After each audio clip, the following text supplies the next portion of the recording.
Welcome, welcome, welcome, welcome, welcome. We are here. We made it. What's going on? How's everybody doing? I hope everybody's having a good day. It is Thursday? I'm pretty sure it's Thursday. Welcome to Thursday, everybody. I hope you guys are having a good week so far. Welcome, welcome, welcome. I've got some peppermint tea. I have some Doritos to eat in disrespect.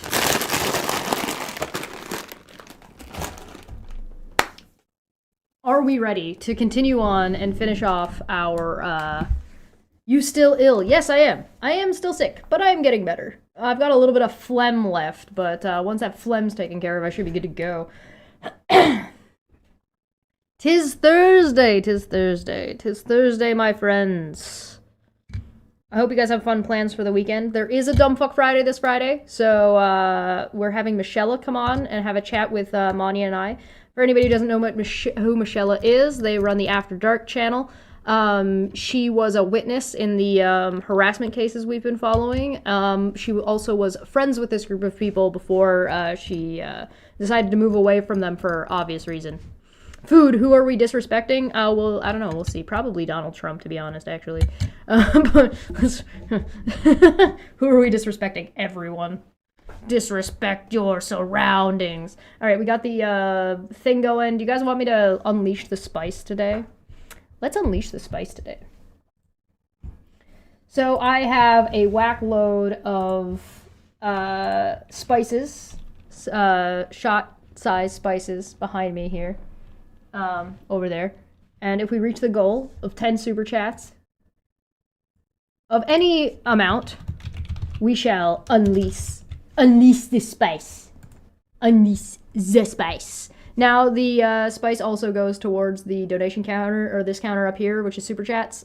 So if you super chat, we fill that up, and we get closer and closer to releasing the spice. Now, I have a couple things that I want to do next week that I'm going to tell you about now. Next week, I want to check in on Canadian Nick Fuentes. I want to see if that guy's still around, still exists after he got, like, arrested. And, like, turned into, he labeled as a terrorist organization, I think is what happened. And it's been a couple of years, so I wanna check that out. I wanna check that out and see what's going on. Oh, by the way, a bunch of crazy shit happens on the stream if you super chat as well. So, you know, that's fun. Also following and subscribing and stuff do crazy nonsense, so. I want to check that out. I want to see what he's up to, and then maybe we'll check out this Moose on the Loose person, who I've been informed is a wannabe try-hard Charlie Kirk from Canada. Will we French again? It is not French today. It is Japan. Actually, speaking of which, I have an extra thing to look at today that I wasn't originally on the members super chat for 70-month crazy stuff. You say? Yeah, you see all that crazy stuff? You see all that shit? I seen all that shit. I don't know why that doesn't show on the stream, though. Like, on chat. That's weird. Let me pull it up, because we have Prime Minister Mark Carney talking to the Prime Minister of Japan. And we also have Donald Trump talking to the Prime Minister of Japan. So we should also check that out, and we can compare and contrast these conversations, shall we? So let's do Mark Carney first, because that was 13 days ago, so this was on March 6th. Yeah, we got UFF next week. Yes, yes, as far as I know, yes. I believe that is correct. So, yeah, if you're a member, you can make crazy shit happen on the screen.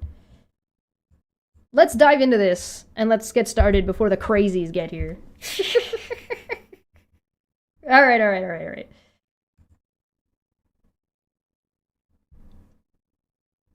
No, you can't hear that. And I can't hear that. Fascinating. Love that for me. Okay, it's not on my end. It's not me. I didn't do it. 両首脳はご起立の上、文書の交換をお願いいたします。I would like to ask both Prime Ministers to please stand and then exchange documents.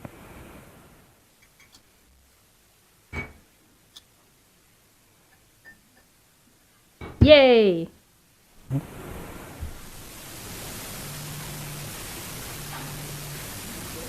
はい、高市総理、カーニー首相、どうもありがとうございました。以上をもちまして、署名式を終了いたします。続いて、共同記者発表に移らせていただきます。Thank you very much, Prime Minister Takaichi and Prime Minister Carney. The signing ceremony has now concluded. We will now move on to the joint press announcement. それではカナダの、マーク・カーニー首相の来日を、日本政府および、日本国民を代表し、心から、歓迎します。カナダは自由で開かれた It's been so long since I listened to Japanese being spoken. It's great. インド太平洋の推進を共に、担う同志国でございます。この度のマークのインド、豪州、日本、の歴訪は、マークのインド太平洋重視の表れでありまして心強く思っております。またカナダは、私自身が強力に推し進めている経済安全保障分野での連携においても重要なパートナーです。There's a reason why I'm not skipping it, and it's to catch the tonality of what she's saying. There'll be a translation. 先ほどの会談にて、マークと私は日本とカナダの、Or maybe there won't be a translation. I don't know. 関係を、包括的戦略的パートナーシップという新たな高みに引き上げることで一致しました。これは質実ともに、備えたものに育て上げてまいります。またマークとともに、日カナダ首脳共同声明に署名をしました。この共同声明は日カナダ関係が進むべき戦略的方向性を包括的に定めた初の首脳文書です。今後、この共同文書を道しるべとして、日本、カナダ間の協力の歩みをマークとともに力強く進めていきます。で、今回の訪日の機会に一致した日本、カナダ間の具体的な協力をご紹介します。安全保障分野では、これまで情報保護協定や防衛装備品、技術移転協定などの法的基盤が整備されてきました。これらを生かして共同演習のさらなる拡充など、安全保障協力を一層強化させることで一致しました。I wonder if there's like any significance to how similar our flags are. Like, I wonder if that means anything. I don't know if it does. If like it's any kind of like, I know they weren't like made in tandem, and there wouldn't have been anything like intentionally done to make them the same. I'm just curious if like the red and white as a decision being made by the people of the country is like if there's something around or behind that, like around the psychology of the people at the time. I don't know. 強靭なインド太平洋の構築への貢献となるでしょう。また、サイバー政策に関する協議を立ち上げることで一致しました。さらに、今般署名された海外における自国民保護に関する日カナダ協力覚書を踏まえて、平時からの情報共有や緊急時における相互協力を一層強化することで一致しました。カナダとは違法漁業や瀬取り対策など海洋安全保障に資する協力も深まっています。今般海洋協力に関する3つの協力覚書が署名されたことを歓迎します。次に経済についてでございます。カナダの豊富な資源と日本の技術力は相互補完的な関係にあり、両国企業が参画する具体的プロジェクトが進展しています。例えば昨年は日本のエネルギー安全保障に大きな意義を持つ LNG カナダの生産が始まり、G7 初となる小型モジュール炉の建設がオンタリ No, Dumb Fuck Friday is tomorrow. オ州で始まりました。また黒鉛など重要鉱物に関するプロジェクトも動いています。本日マークとの間でこうした具体的な成功事例をさらに増やしていくことで一致しました。今後双方向の投資が拡大しビジネス交流がさらに進展するようマークとともに後押しをしていきます。また今回新たに経済安全保障対話の立ち上げを合意した、ということを喜ばしく思っております。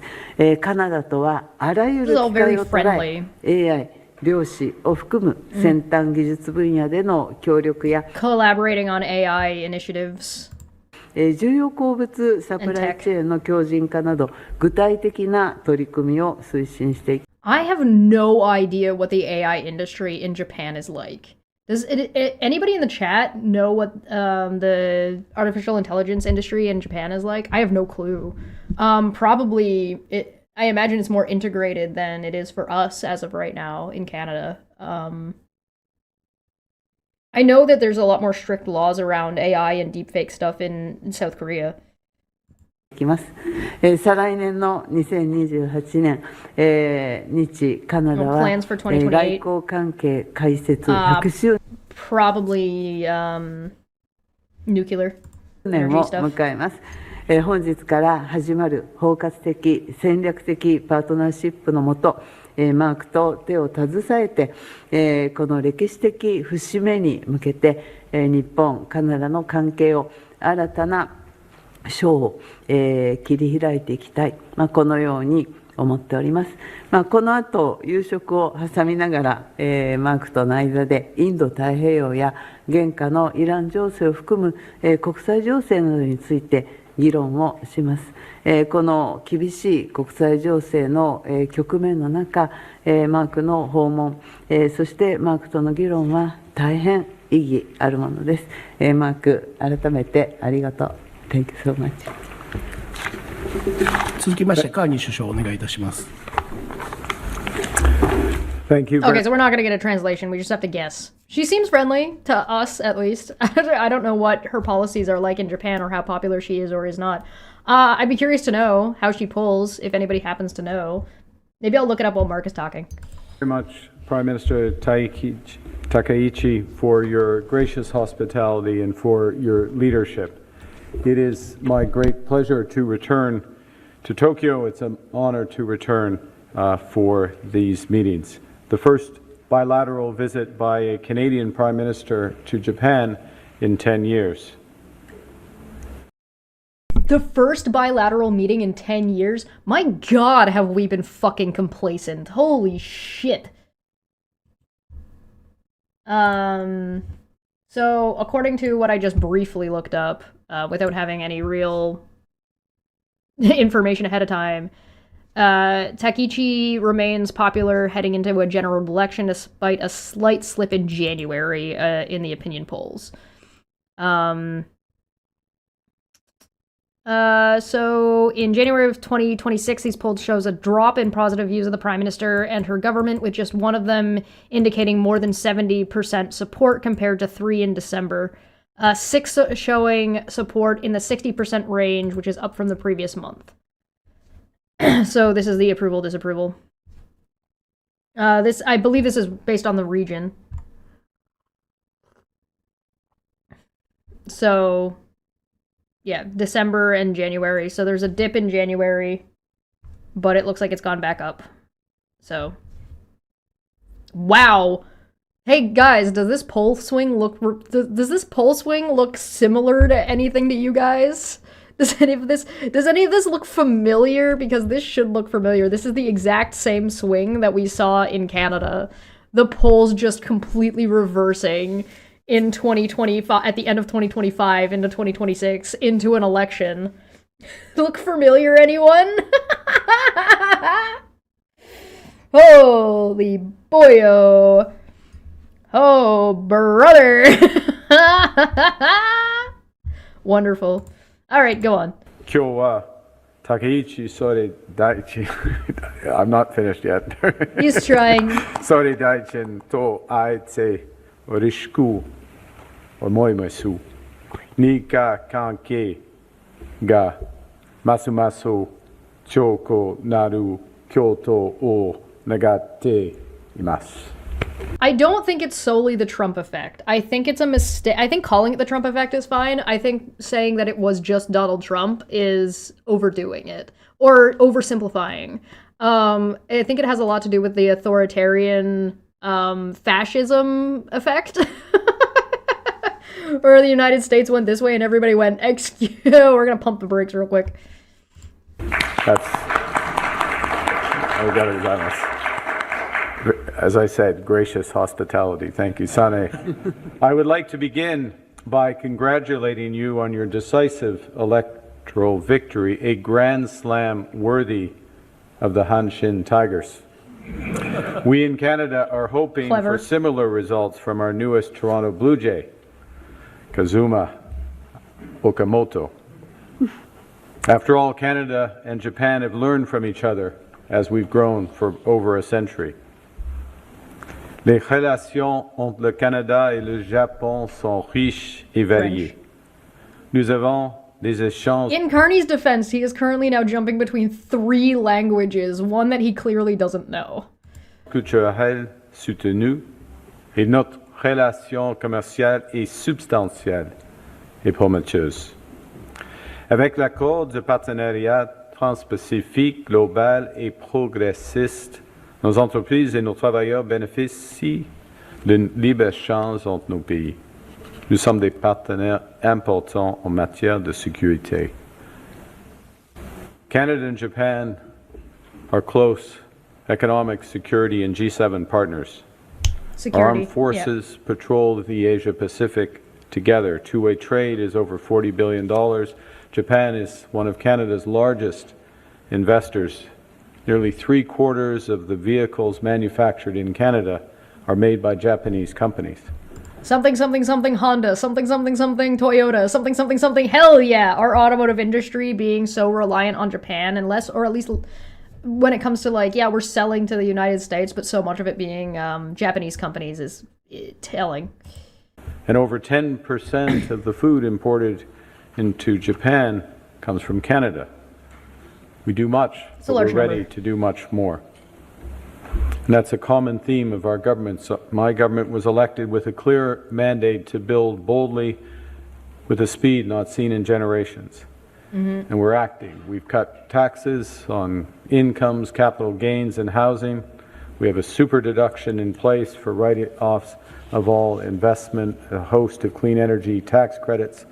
We're catalyzing $1 trillion in investment over the next 5 years in energy, AI, ports, and new. Yes, Red Cedar's got a really good point. Because of the Strait being closed, because of Iran and the United States and Israel, there's going to be an oil crisis in Japan. So that's going to be interesting to see, 1, how Japan deals with that, 2, what that means for Russia, and 3, what that is going to mean for the relationship between Canada and Japan, and if there's anything Canada is able to do, or if Japan is able to do anything. So yeah, I would rather have, Polar makes a good point, I would rather have a prime minister who tries than a leader who doesn't. Like, if he tries and fails, or tries and doesn't do the best job, at least he's trying. Hey, Galdiscomer, how you doing? Welcome. New trade corridors. We are doubling government investment in defense-related R&D for next-generation capabilities in AI, quantum, robotics, and autonomous systems, and we discussed some of this in our meeting. Our defense industrial strategy will unleash. Working with Japan on quantum computing for military gear is, I think, interesting, but shouldn't be surprising to anybody. Over $500 billion investment over the next decade. As the Prime Minister mentioned, our partnership. So I'm just gonna say the Polar Vortex said the Iran attack was so well thought out, you could tell Trump was behind it. Are you Canadian? That is a very backhanded. I applaud you. I'm not saying that as a negative. I'm saying that as a positive. I applaud that kind of backhanded statement. Has 6 priority areas. First, most importantly and fundamentally, we are enhancing our security and defense cooperation through information sharing, technology transfers, cooperation in maritime security, and establishing a new cyber policy dialogue so we can rapidly detect and deter cyber attacks. Secondly, we are strengthening our economic security with robust supply chains and strategic technologies consistent. Game recognizes game, my friend. Welcome. So, Prime Minister, with the insights of your book, what you've long argued about the importance of strategic economic sectors. Ooh, he read her book and is complimenting it. Look at her face. She's so happy that he read her book. And it's all about economics. So these two probably get along famously. That means reliable access in space-based communications, semiconductors, rare earths, SMRs, fusion, clean energy technology.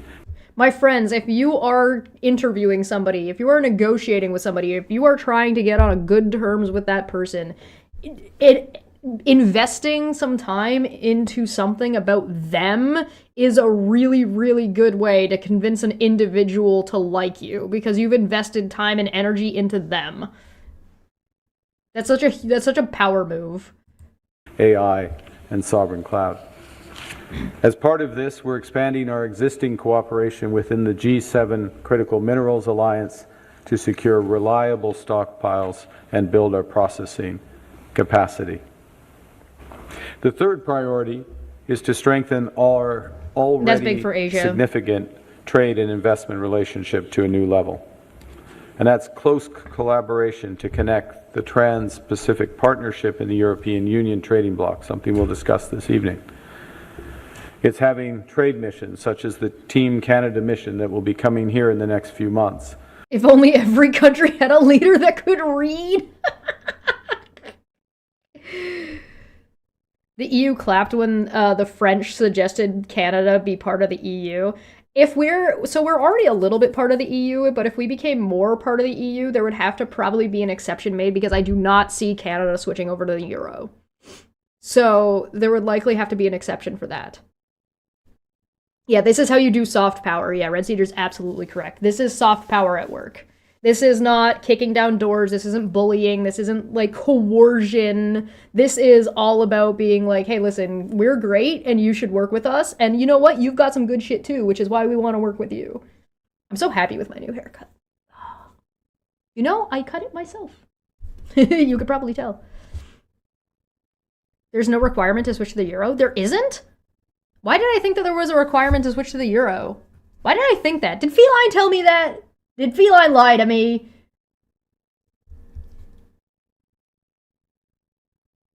I don't know who would say no. Is there anybody in the EU that wouldn't want Canada to join the EU? Interesting. Do you think we're gonna join the EU?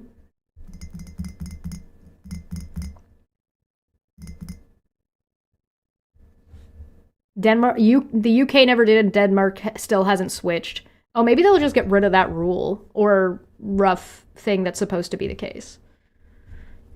Yeah, I moved this plant back over because it was dying over there. It was getting too much sun. Is that not a sad indictment of the modern politics? The ability to read is seen as so... Yes. Yeah, that is very sad. It is incredibly sad. It could be a win-win. I think that there are some really good things about joining in the EU and some things that might not work for us. I think an association like Norway has is better. Yeah, I think that might... I think... Yeah, I could see us being, like, EU adjacent. Be like Norway. Well, actually, we have some things to talk about Norway and the Nordic... The Nordic... There's the German leader. But yeah, we'll get there. And it's having discussions, as I will have tomorrow, with CEOs of Japan's most important companies to discuss new investment opportunities in both our economies. Fourth, we're building energy and food security.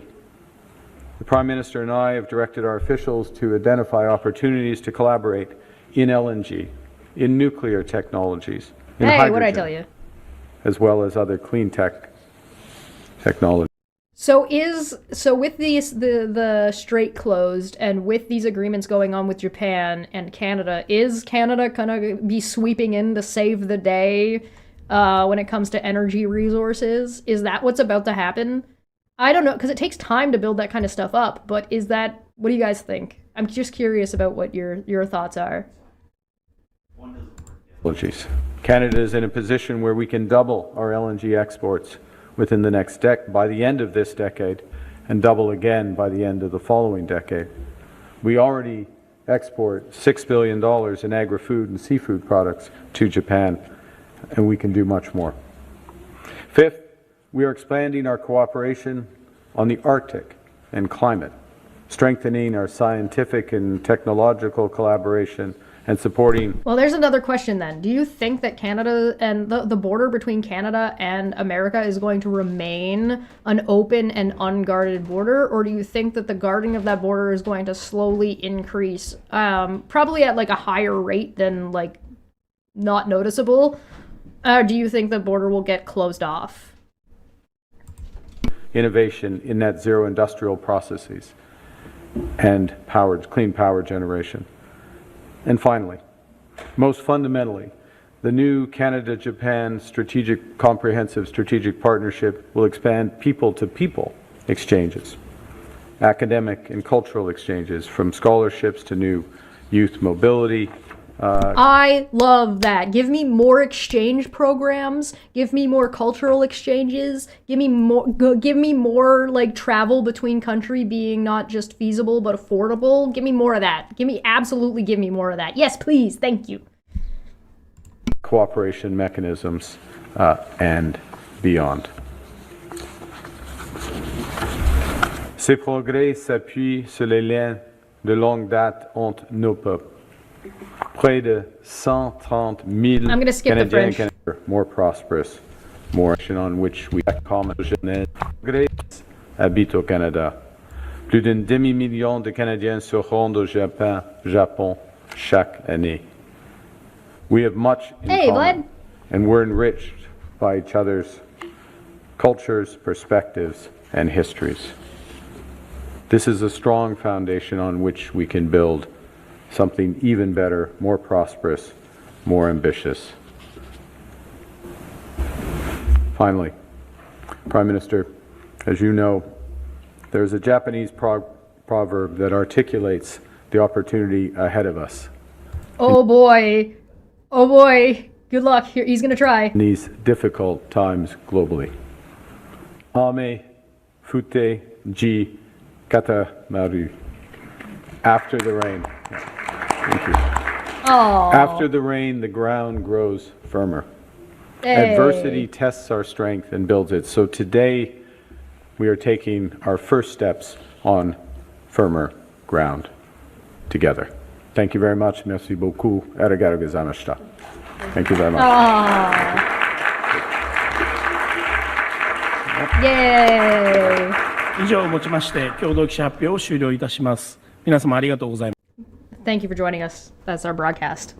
Oh my god. Yay! All right, so this was it on March 6th. Now, when was the attack on Iran? It was before this, right? So it's kind of to our benefit and to Japan's benefit, like to everybody's benefit, basically, that Mark Carney has the potential to be able to have a conversation at least with the leaders of Japan about trade, knowing that this strait is going to be closed or is very likely. So that could be a factor. Meanwhile, fucking in contrast, Great to have you. And in contrast, we have motherfucking Donald Trump embarrassing himself in front of the world again with his ugly as fuck Oval Office. Good God, RESPECT. God the Scummer says Canada is about to gain a lot more territory. Trump will invade Canada on a dodgy pretext, but fuck it up so bad that Canada will take all of the good parts of the United States, leaving only the state of Magastan. Do you think so? I don't know. I don't know if they might try. I feel like I can only see that happening in desperation. Do you guys actually think... All right, hold on. I'm coming back for a minute. Do you guys actually think that Donald Trump and the United States are going to invade Canada? At this point, especially after attacking Iran and having to send forces to Iran, which is and sending forces back to the Middle East again, do you really think that they're gonna have the wherewithal, the money, the energy, the anything to attack Canada? So, like, if they were to invade Canada, not only would it go even worse than everybody thought it would in the first place. Like, I don't know. At least, Mark Carney is a mature, yeah, at least he's an adult. Mark Carney has positioned himself as being, like, directly in contrast to Donald Trump, to be like, hey, no, we're gonna work together, we're gonna strengthen our stuff, we value each other. It is like a diametrically opposed position. He has positioned himself almost exactly correctly, directly opposite of Donald Trump. Trump being on camera is an embarrassment. Yeah, oh god, look at him. He's such a fucking god, he's so gross. Alright, let's see what he says. We have a very special person, just won a tremendous election, and He speaks like he's talking to kindergartners. I can't, good god. a record-setting fashion, so you have something in common. And Shut up! Record setting. Oh my god, what are you talking about? I was very proud and honored to endorse the Prime Minister because of the fact that Did Trump endorse her? I don't think that happened. Did that happen? Does anybody else remember that happened? I felt she was really good. I thought she did a fantastic job. I respect her a lot, so I gave her an endorsement. And she had the most successful election, in my opinion, in the history of Japan. He doesn't know anything about the history of Japan. I guarantee it. You ask him a single fucking question about the history of Japan and its governance, and this man will not be able to answer that question. Fucking a tremendous election. So successful. I endorsed it. By the most ever. So we have a very popular, powerful Won by woman. the most ever. He's such a joke. And she's a great woman. We have a very fine relationship, and we're going to be talking about trade and many other things. And it's an honor to have you. Thank you very much. ありがとうございます。本日は非常に特別な方にいらしていただいております。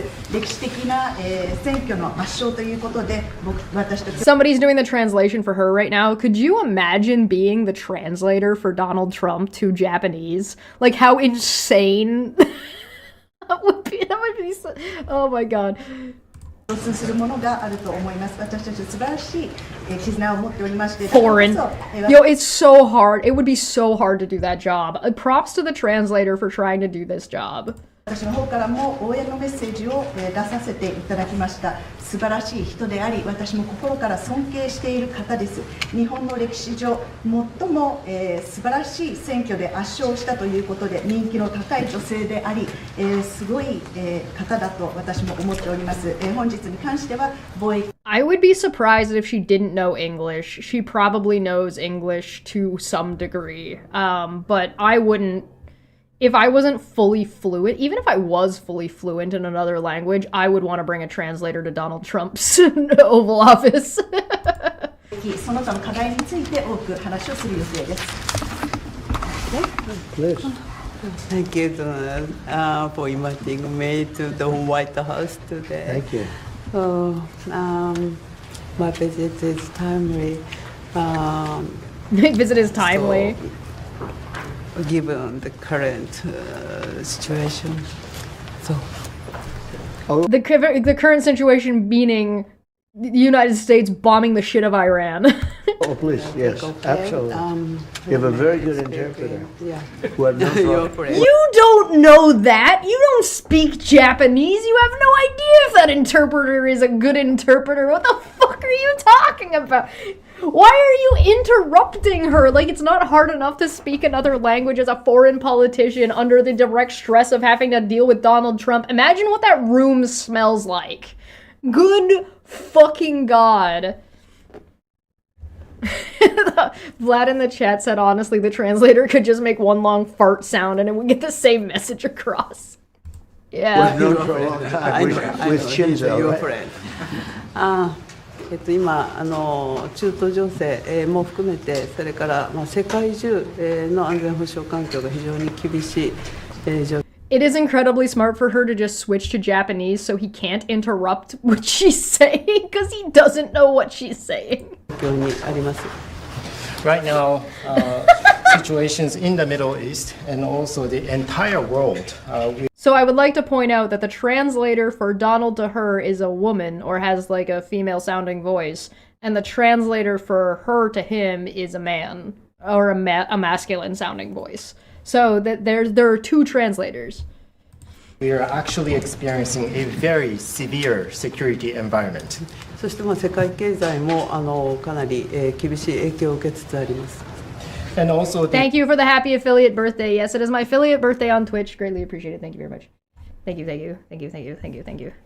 global economy is now about to experience a huge hit because of this development. でも私は、世界の、繁栄とそして、平和に、貢献できる、世界中に、平和と繁栄をもたらせるのはドナルドだけだと思っています。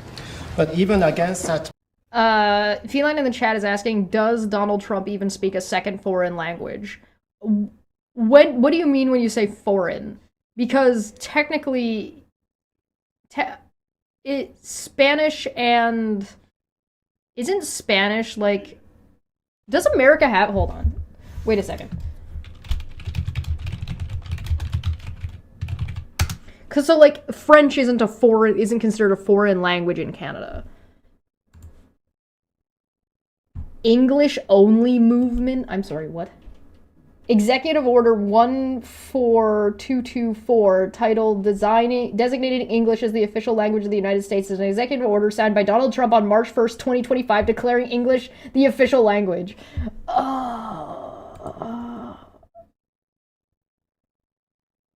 I forgot he did this. Historically, in various locations throughout the United States, there have been various moves to promote or require the use of English, such as the American Indian boarding schools. Following American independence, other European languages continue to be spoken and taught in bilingual education, especially German and later Spanish. When the U.S. Constitution was ratified, a multitude of languages were spoken in the United States other than English, including German, Dutch, French, Spanish, Italian, Portuguese, Greek, Yiddish, Arabic, and hundreds of indigenous American languages. However, the elite idealized country, united by one language, shunned non-Anglophones as well as non-whites and non-Protestants from society. Yeah, you would think America would speak German. Like, that seems like it would make sense to me, but it doesn't. Irish would make sense too. Anyway, so yeah, no, so okay. That answers the question, I guess. There's English only, and any other language would be considered a foreign language in the United States. In Canada, French is not considered a foreign language because we are considered a bilingual country. I think we could do more with that than we do, but anyway. Backdrop, I firmly believe that it is only you, Donald, who can achieve peace across the world. そのために私は諸外国に働きかけて。 Is that her saying that he's the fucking problem and if he just stopped, we would have peace? Because I think that might be what she was saying. That's very funny. しっかりと応援をしたいと思っています。 And to do so, I am ready to reach out to many of the partners in the international community to achieve our objective together.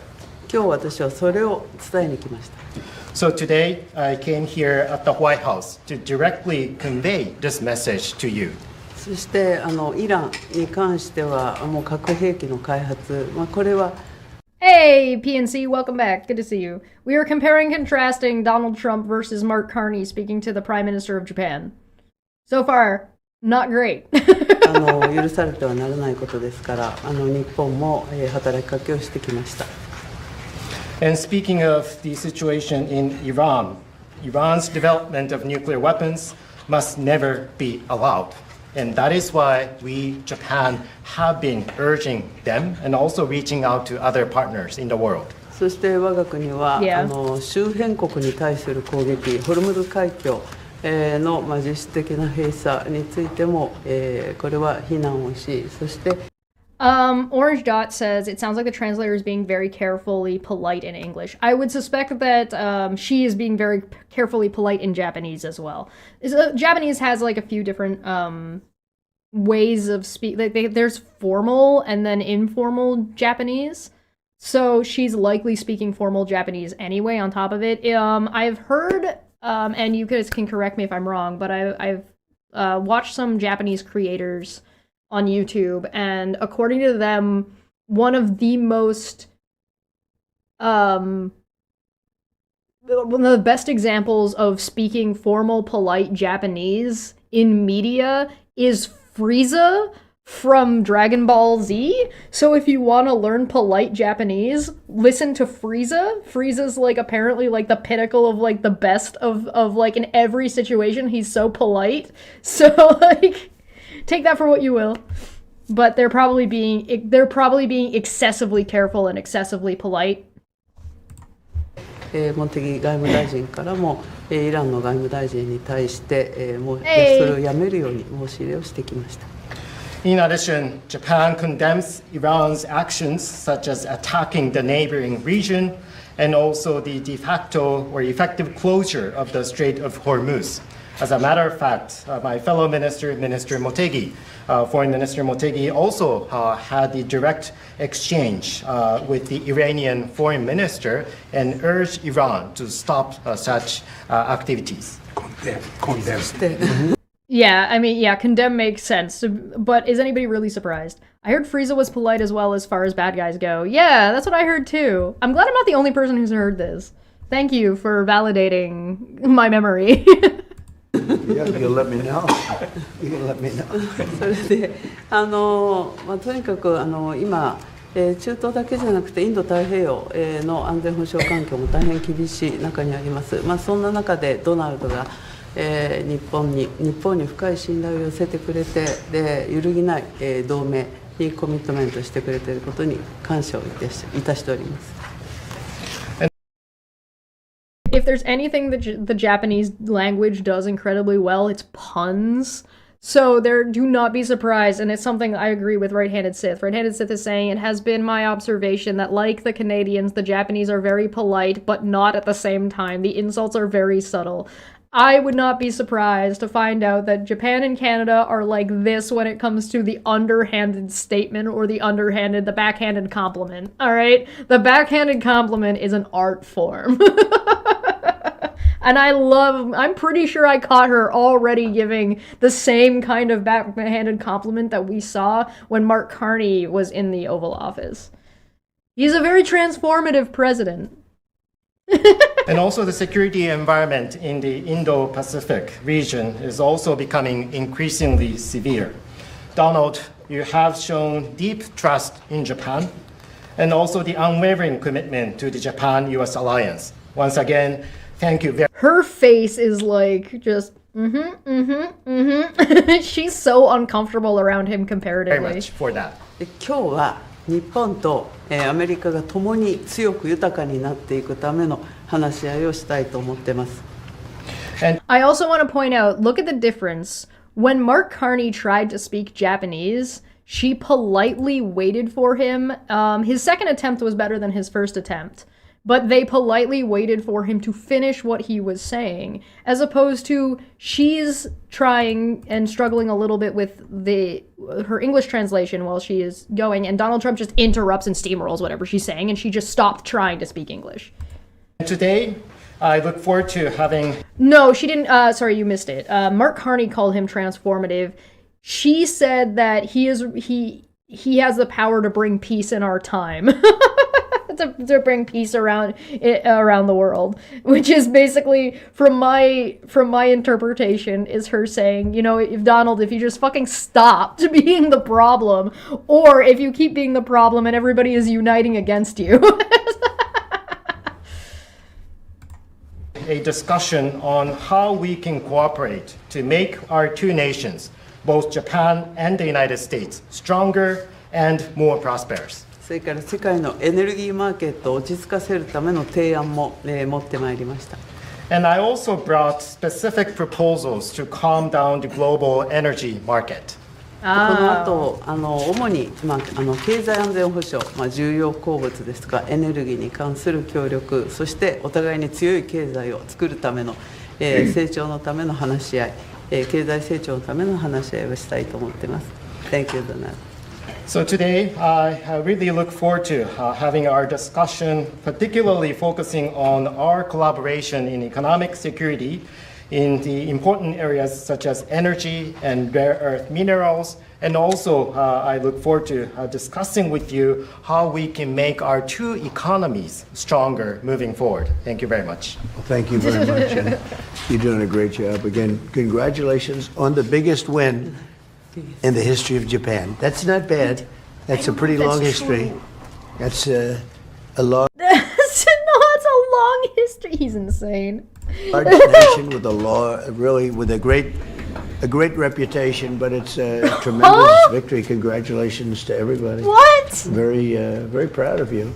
Very proud of you. We become friends, and I'm very proud of the job. you've What? done. It's not easy. Any questions, please? Sir, Mr. President, are you fully satisfied with the level of support that you're getting from Japan on Iran, including around the minesweepers? Well, we're going to be speaking about it today. Go ahead, you can go. 日本から、開いて They were like, Trump, shut up. We need to translate it into Japanese. Thanks. の支援に関して、その点について今の状況に満足してらっしゃいますか？ He's gonna forget the question by the time she finishes. We're going to be speaking about it today. We've had tremendous support and relationship with Japan on everything. And I believe that based on statements that were given to us yesterday, the day before yesterday, having to do with Japan, they are really stepping up to the plate. Yes.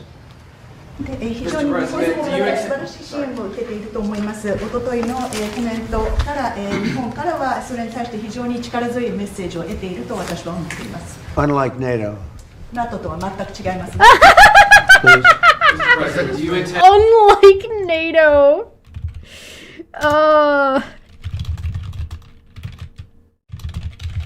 Hold on. Unlike NATO. Fucking goddamn it, Donald.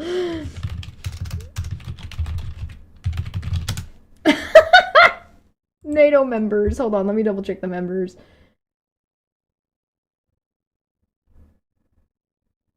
Yeah, Japan is not part of NATO, so you know he's got that. At least he's right about that. Intend to lift sanctions on Iranian oil, and do you intend to potentially put U.S. troops or more troops in the region? No, I'm not putting troops anywhere. If I were, I certainly wouldn't tell you. But I'm not.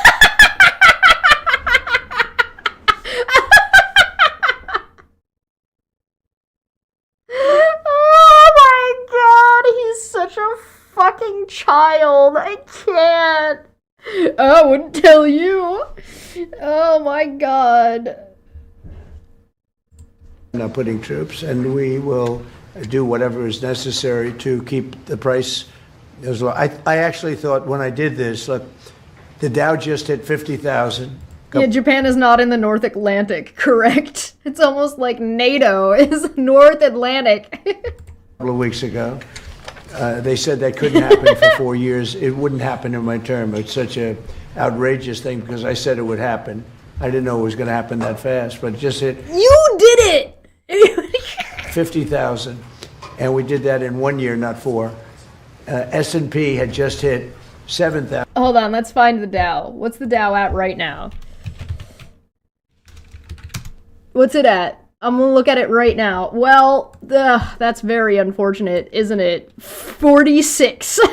Negative 25.70. Now negative 0.06%. This is as of like right now. And this was held 3 hours ago. Like, this is recent. So, yeah, he's trying to do the Dow over 50K. Well, the Dow is currently not over 50K. Just pointing that out. Look, I can go in the last 5 days, and you can see that it hasn't been... See? Look, I can even go for the year. 49, 48, 48, 49, 48, 47, 47, 46. It's all month. All month. You want me to go year to date? Look at, 49, 48, 49, 48, 49, 49. Oh, it jumped to 50 for 07 to 14, and is back down and hasn't been back up to 50 since. Wow. It's almost like you shouldn't maybe use that as your arguing point, you fucking idiot. They said that was even more impossible than the Dow Wrong. 50, and we did that in 1 year. So it was all done. Everything was going great. The economy was great. Oil prices were very low. Gasoline was dropping to... And then I bombed the shit out of some brown people and fucked it all up. I mean, we had $1.99, $1.85. We had great everything. And I saw what was happening in Iran, and I said... Ooh, thanks. It looks like Hawkskull went to double check to fact check Donald Trump in his statement that she had the highest victory or the strongest victory in Japanese history. Turns out, wrong. Hawkskull is saying in 1996, Japanese general election, Yoshiro Nakasone, I don't know if I'm pronouncing it correctly, got a higher percentage of the vote than Takahashi, the current Japanese prime minister. I hate to make this excursion, but we're going to have to do it. And I actually thought the numbers would be worse. I thought that it would go up more than it did. But we're doing this excursion, and when it's completed, we're going to have a much safer world. And the Prime Minister agrees with me on this. She considers it to be terrible what Iran did. I think every country does. Just about every country does. Iran. Yeah, everybody thinks that Iran did bad, and Iran's government was doing bad things to the Iranian people. That doesn't mean they think you're right. You'll notice that nobody's saying, we stand with King Donald Trump. We stand with... That's not happening. Is a serious threat to the world, to the Middle East and to the world. And... Takaichi? Thank you. Is it Takaichi? Thank you for correcting my pronunciation. It's been a long time since I've done anything Japanese related. Everybody agrees with me. I think virtually every country agrees with me on that. So I wanted to put out that fire. He's so desperate. And I said, if I do that, oil prices will go up, the economy will go down a little bit. I thought it would be... I will point out that every other country has said that Donald Trump in the United States did not confer with them or inform them about what they were planning on doing in Iran ahead of time. Worse, much worse, actually. I thought there was a chance it could be much worse. It's not bad, and it's going to be over with pretty soon. We've obliterated their Navy. We've obliterated their just about everything there is to obliterate, including leadership. The only way Trump got into school was from his parents donating, like second-generation rich kid. Like, his parents donated to the school to let him in, and they donated enough money to the school to give him a degree. That's it. It's simplest answer. Their Navy's gone, their Air Force is gone, their anti-aircraft equipment is gone. We're flying wherever we want, Pete. We have nobody even shooting at us. Can I get an X to doubt? Nobody in Iran is shooting at the United States. Wasn't the United States base there attacked? Excuse me, X to doubt in the chat, please. X to doubt. I'm pretty sure he's just lying. And as you know, their leadership is gone. Their leaders are gone. They picked new leaders, they're gone. They picked new leaders, they're gone. And now they're looking for new leaders again. We can take out the island anytime we want. I call it the little oil island that sits there, so totally unprotected. And we've taken out everything but the pipes. We left the pipes because to rebuild the pipes would take years for them to do. Do you mean the oil pipes? You left the oil intact? Because of course you left the oil intact. Could you be any more fucking blatant about your fucking disregard for literally everything? But I would say we are substantially ahead of schedule. And I had to do this. I call it an excursion. I had to take this little excursion and do something that no other president had the courage to do. And everybody wanted to do it, but they never. Bomb brown people? No other president of the United States had the courage to bomb brown people? Are you... do I need to remind everybody that the entire reason that the people who were in charge of Iran during this attack were the fascist regime or the authoritarian regime that was there is only there because the United States put them there when they overthrew the last democratically elected individual? That was the United States that did that.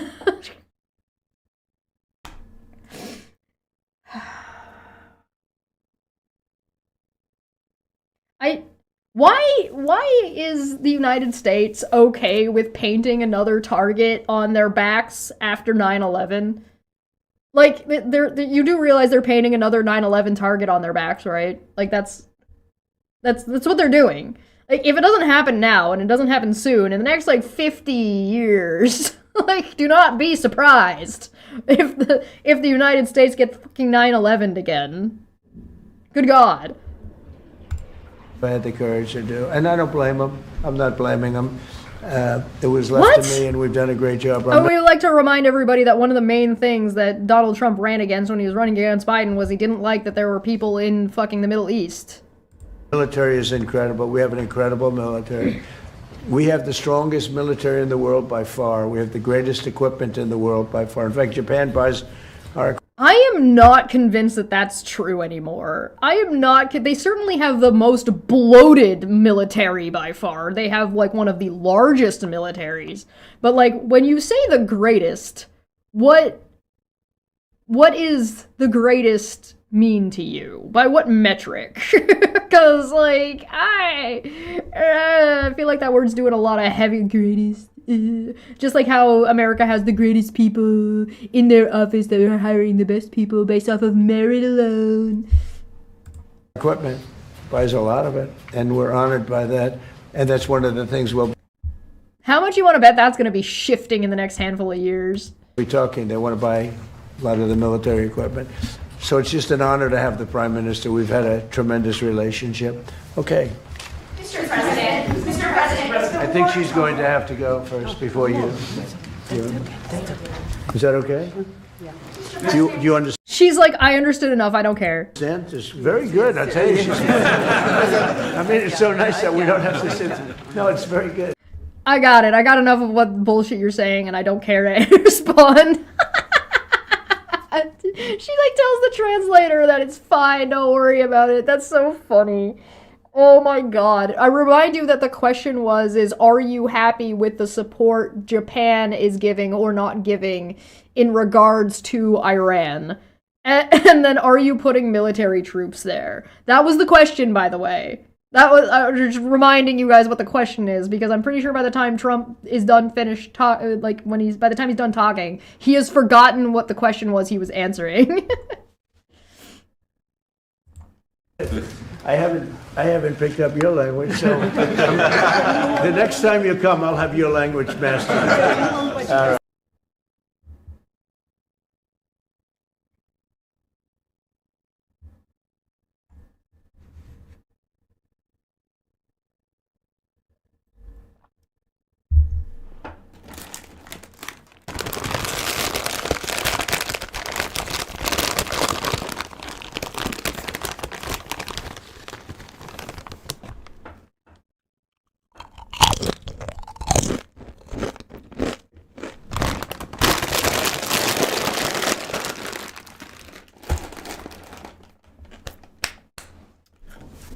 The next time you come, I'll have your language mastered.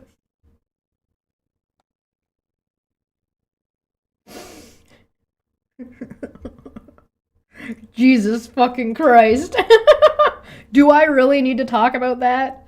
Do we really need to talk about that?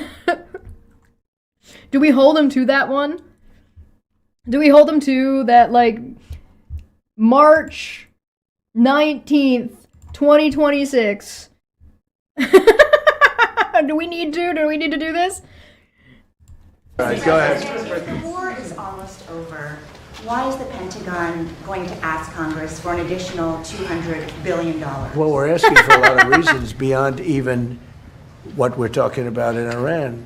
This is a very volatile world, and the military equipment, the power of the. It's you! You are the volatile one. This weaponry is unthinkable. You don't even want to know about it.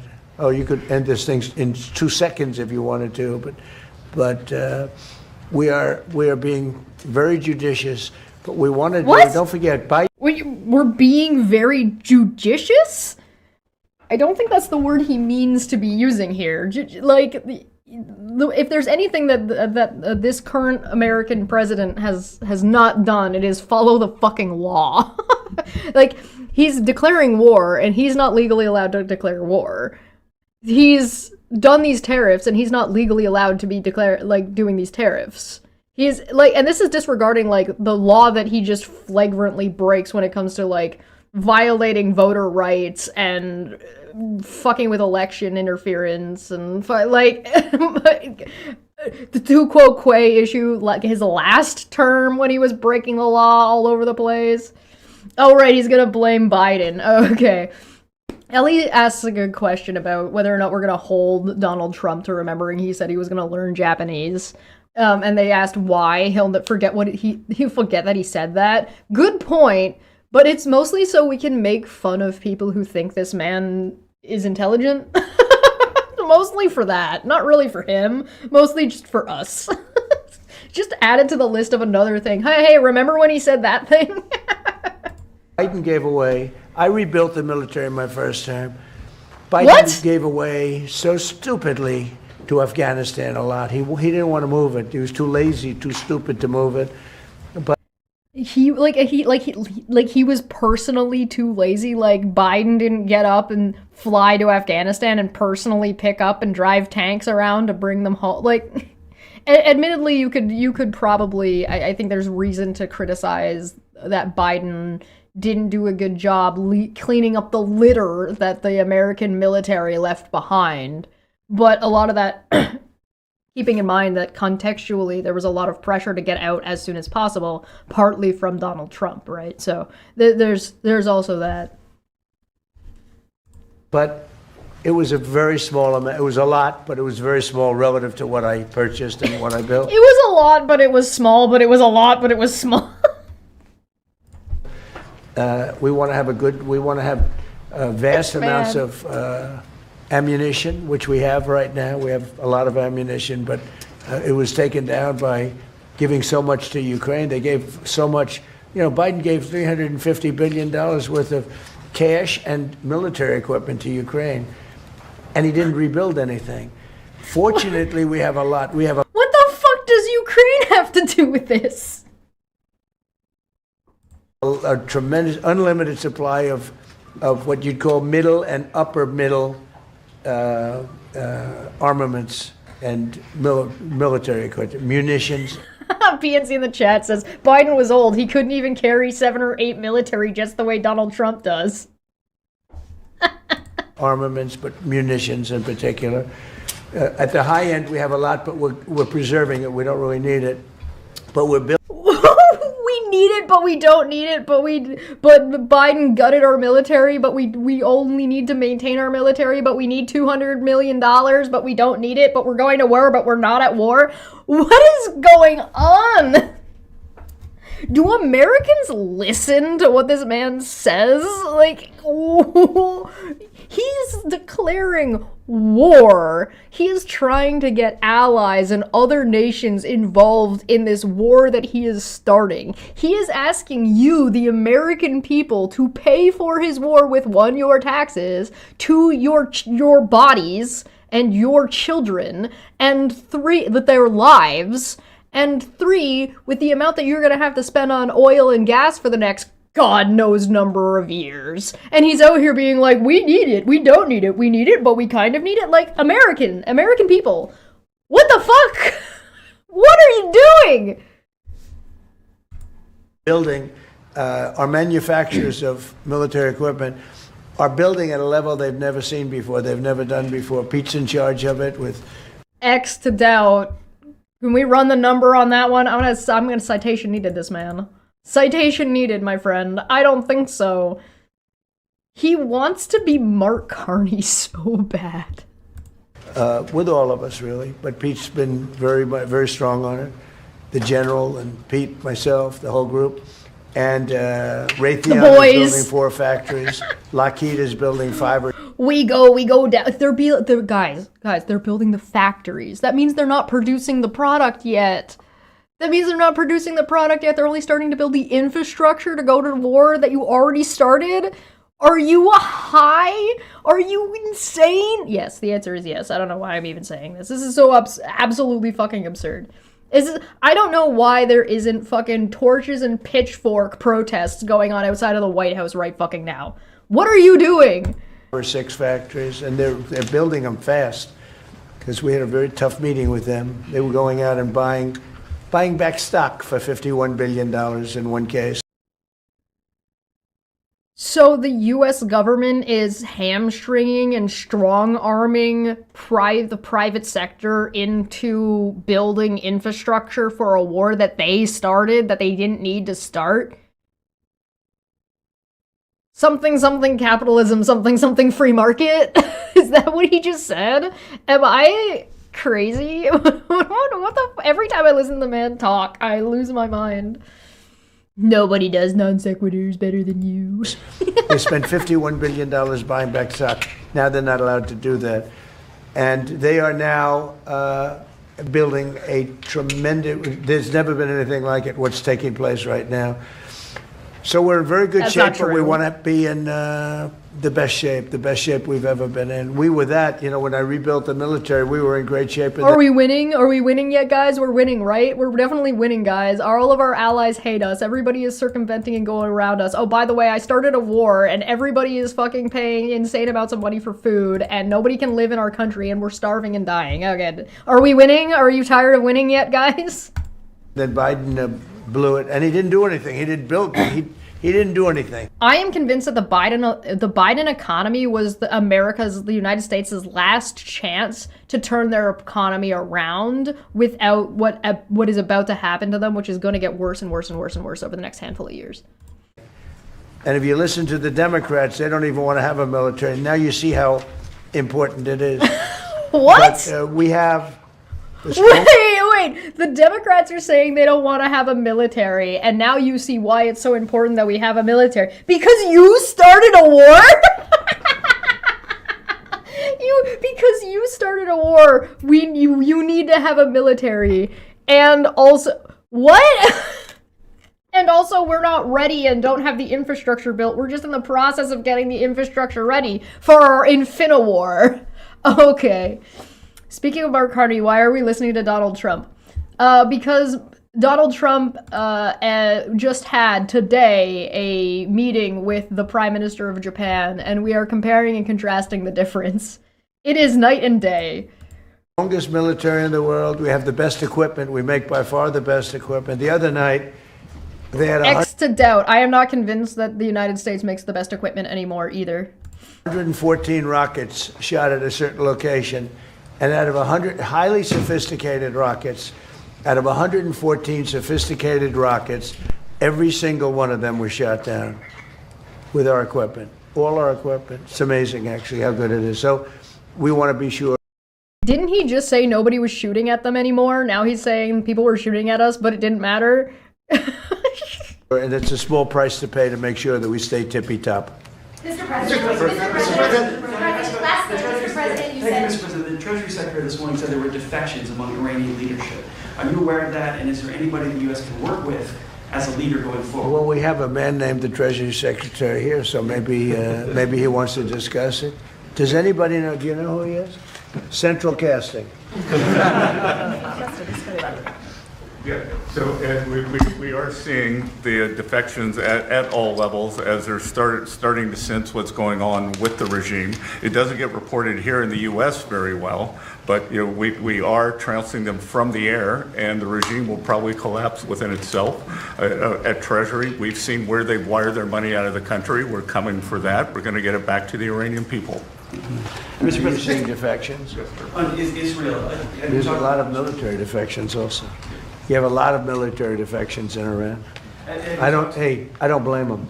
Thank you, Mr. President. Have you talked to Prime Minister Netanyahu about attacking the oil and gas fields? Yeah, I did. I told him, don't do that, and he won't do that. We didn't discuss. We do. You told him don't do that, but we didn't discuss it, but you told him not to do that, but you didn't discuss it, but you told him not to do that? Do you mean like you didn't discuss it as in you're allowed to just tell Benjamin Netanyahu what to do? Is that what you think? We're independent. We get along great.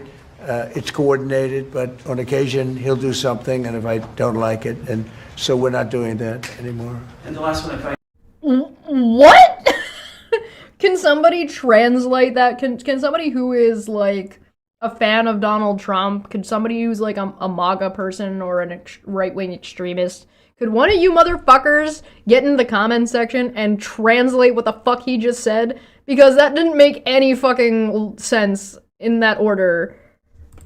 The Fed chairman told me yesterday that he plans to stay until a new Fed chairman is confirmed, and he also plans to stay on the board until the investigation of the Federal Reserve is done. Well, he's under investigation because he's building a building for hundreds of billions of dollars more than it's supposed to cost. The building you see over there is under budget and ahead of schedule. That's the ballroom. The ballroom is a much... That is definitively not true. that is, they literally had to get more money invested to be able to build the stupid fucking ballroom. Why the fuck are we talking about the stupid fucking ballroom? It's almost like it's a deflection from, hey, this guy is on the board while he's being investigated. Don't you think that's a conflict of interest? It's a much more complex building than what he's doing, and it's at a fraction of the cost. Something is going on, whether it's contractors. That's what I do best in the world. I build great buildings. I've always done it, and I build them under budget and ahead of schedule. They could have I will remind you that this man went bankrupt multiple times. $4 billion. This is a renovation job for $4 billion. And if you look at the building, it's not even, I don't know if Kevin Warsh is ever going to be able to move into it. It's been under construction for years. It's the most expensive building ever built. Now, I don't necessarily believe that that's true either. He likes to say those things. I don't think that's true. I know it's gross incompetence because I happen to think he's grossly incompetent. I would like to remind you that there is an incredibly large building in Delhi, in India, like incredibly large, and an incredibly expensive building. So I don't believe him. Today, certainly you should be lowering interest rates, all right? Certainly, who would not lower them? But he's stubborn, and he's got Trump derangement syndrome. But a lot of people have that, it's not a curable disease. But he's also building. Oh my God! He should be lowering rates immediately. But he won't do that because he's a stubborn, incompetent person. And that's a bad thing. When you're stubborn and incompetent, I think it's the worst combination. And he's also... yes, stubborn and incompetent. Donald Trump does not like stubborn and incompetent people. And he thinks it's the worst trait. Imagine, Donald Trump, stubborn and incompetent. Not a smart person. But oh, brother. He's building a complex over there that's under his jurisdiction. He started it, and it's out of control. It's billions of dollars for a little building. I could have done that building and made it beautiful for $25 million. He's talking about Kevin Warsh. $25 million, and it would have been beautiful. Look what I've done at the White House, fixing it up, and I mean, a place. The White House is ugly and gaudy as fuck. It was in bad shape. You see the floors and everything. It was in bad shape. I could have made that building beautiful for $25 million. They're spending $4 billion. All right, so it's there is criminality. What was the question again? Maybe it's with the contractor, but because I know more about contractors than any human. They're under investigation. investigation. You don't know that. You can't just, can somebody please sue this man for defamation? Holy maybe Jesus. that's ever lived. But that contractor is a very rich man. Whoever the contractor is, and we know, but whoever the contractor... You mean so because they're rich, they're corrupt? Donald? Are you sure that's something you want to say and just put out into the world? Like nobody's gonna notice? Unbelievable. Is an extremely rich man. He's going to make, I mean, he could make millions of dollars. I'm hearing numbers from $3 to $4 billion. That would make it the most expensive building on a square foot just basis repeating. ever He's stuck on a built in loop. history. And you're not even building a building, it's a renovation. The exterior skin is staying, the steel is staying, the structure. So all I want to do is bring out to the public that this guy is an incompetent. He's a very incompetent guy. And he may be a dishonest guy, but somebody's dishonest because there's no way that building can be $3 to $4 billion. Mr. President, You literally just said that the you literally just said that the Pentagon, you were asking for 200 million or 200 billion dollars for your war that you said you're not even in anymore. Good God. Administrative President. Thank you. Please. Mr. President, you just mentioned Japan. This looks like one of your people right here. Thank you.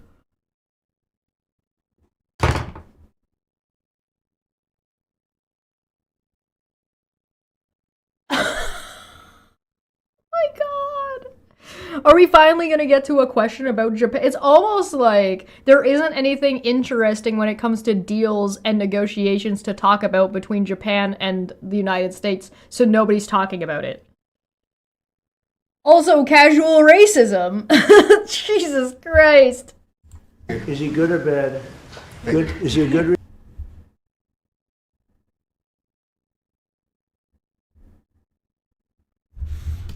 I'm just gonna put this back. Thank you. Please.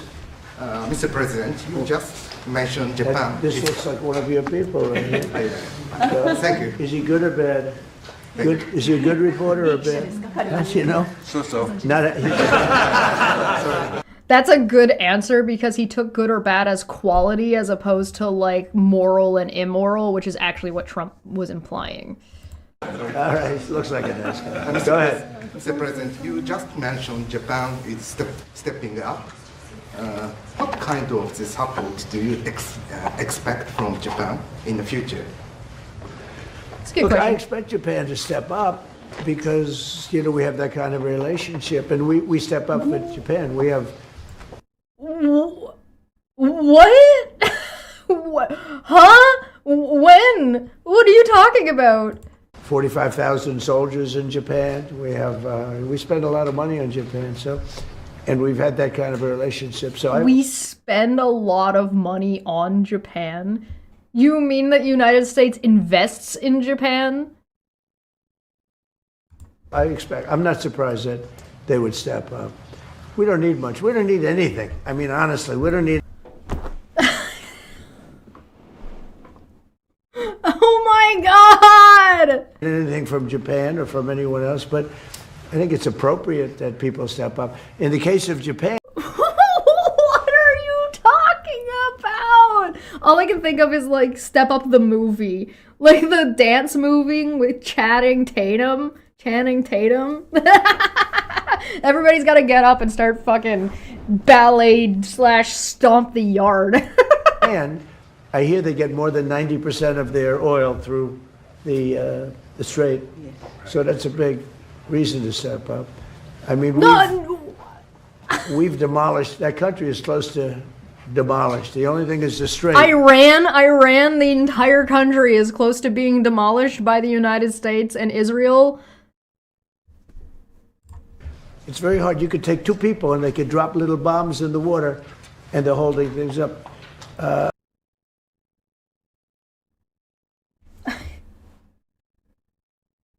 The President of the United States is describing war with another sovereign nation as it's amazing. You can just drop little bombs on little guys in the ocean.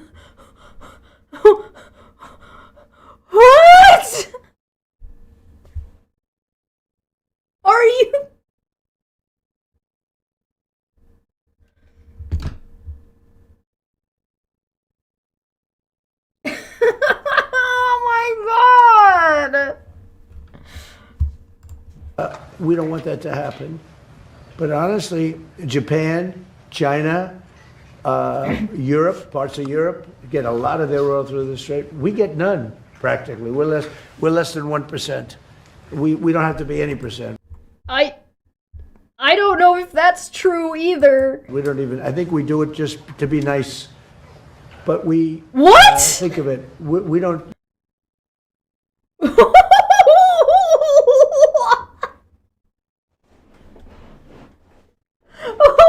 is this? What is happening? Use the strait. We're defending the strait for everybody else. And then in the case of NATO... You started the war! What do you mean? You're defending the strait. It's being blocked, you fuck nugget! Ah!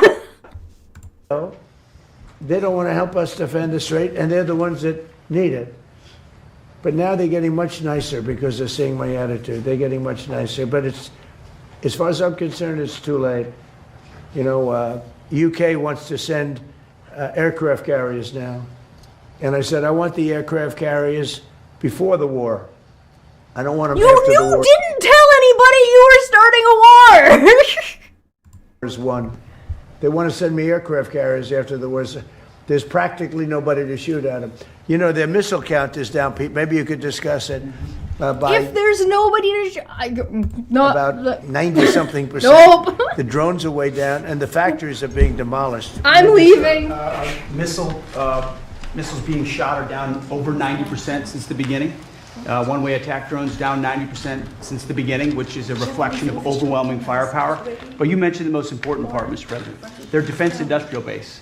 If you can't make more of it in the future, then you have a limited supply. And so we're going after all of their defense contractors that make all of their exquisite weapons and ensuring that even if they wanted to rebuild. Exquisite weapons? What are you talking about? Pighead said this is like fucking crazy. He's fucking crazy, guys. I don't know what to tell you. I don't know. You don't have the infrastructure set up to keep building fucking weaponry. You literally just said that you don't have that. I can't believe this. More launchers or more missiles they couldn't in the future. And that's a level of devastation for their military that they've never seen before. So we have, in literally 2 weeks, we've demolished their Navy, their Air Force.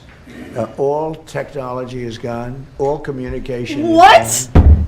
And all of the leaders are gone. All technology in Iran is gone. All of the... What are you talking about? This is insane. This is actually insanity. What is this man talking about? Other than that, they're doing quite well. Okay. What? How about one more question for the Prime Minister? Let me pick a beautiful looking... You've fucking... They've asked one question about Japan. The Prime Minister of Japan has not answered a single question. And... he's fucking out here saying that we devastated and destroyed their entire country while saying, no, we actually didn't, but we did, but we don't need any help, but we do need help, but we need a bunch of money for a war that's already over. What the fuck? What the fuck is going on? If I was Pete Hegseth, I would be drinking more. A beautiful person from Japan. A question for the Prime Minister. Go ahead. Me? Yeah, sure. Oh, he doesn't believe he's beautiful. Oh, He sounded shy. With Go ahead, Japanese people, please. of course, no, Japan and US are very good friends. But one question: why didn't you tell US allies in Europe and Asia, like Japan, about the war before attacking Iran? So we are very confused about we Japanese citizens. Well, one thing you don't want to signal. Yeah, why didn't you tell your allies that you were going to go to war and throw their economy and the price of oil out the fucking window if you're so friendly with Japan? Great question. Too much. You know, when we go in, we went in very hard, and we didn't tell anybody about it because we wanted surprise. Who knows better about surprise than Japan? This is gonna get really racist, isn't it? Okay, why didn't you tell me about Pearl Harbor? Okay? Right? Look at her face! Why didn't you tell me about? Probably because you weren't alive, Donald. You fucking moron. What are you talking about? Japan was not allies with fucking. What the fuck? Oh my god. The number of ways in which what he just said was not fucking even remotely close to anything that made any fucking goddamn sense. The number of ways in which what he said is just incorrect on its face. Holy shit. Hi, Japan. Any Japanese viewers? Hi, welcome. My name is Chesh. I'm Canadian. I am so sorry. I am. Oh my god.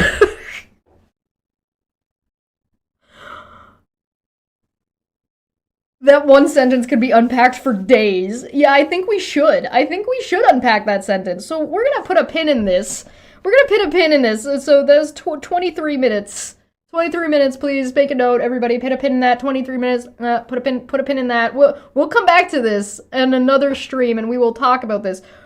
Holy shit. I mean, to be fair, bringing up Pearl Harbor was better than I thought he was gonna do. I thought he was gonna say, well, Japan knows all about surprise, doesn't it? Like when we bombed the Nagasaki. They dropped 2 nukes on you. Like, that's where I thought he was gonna go, so yeah, oh god.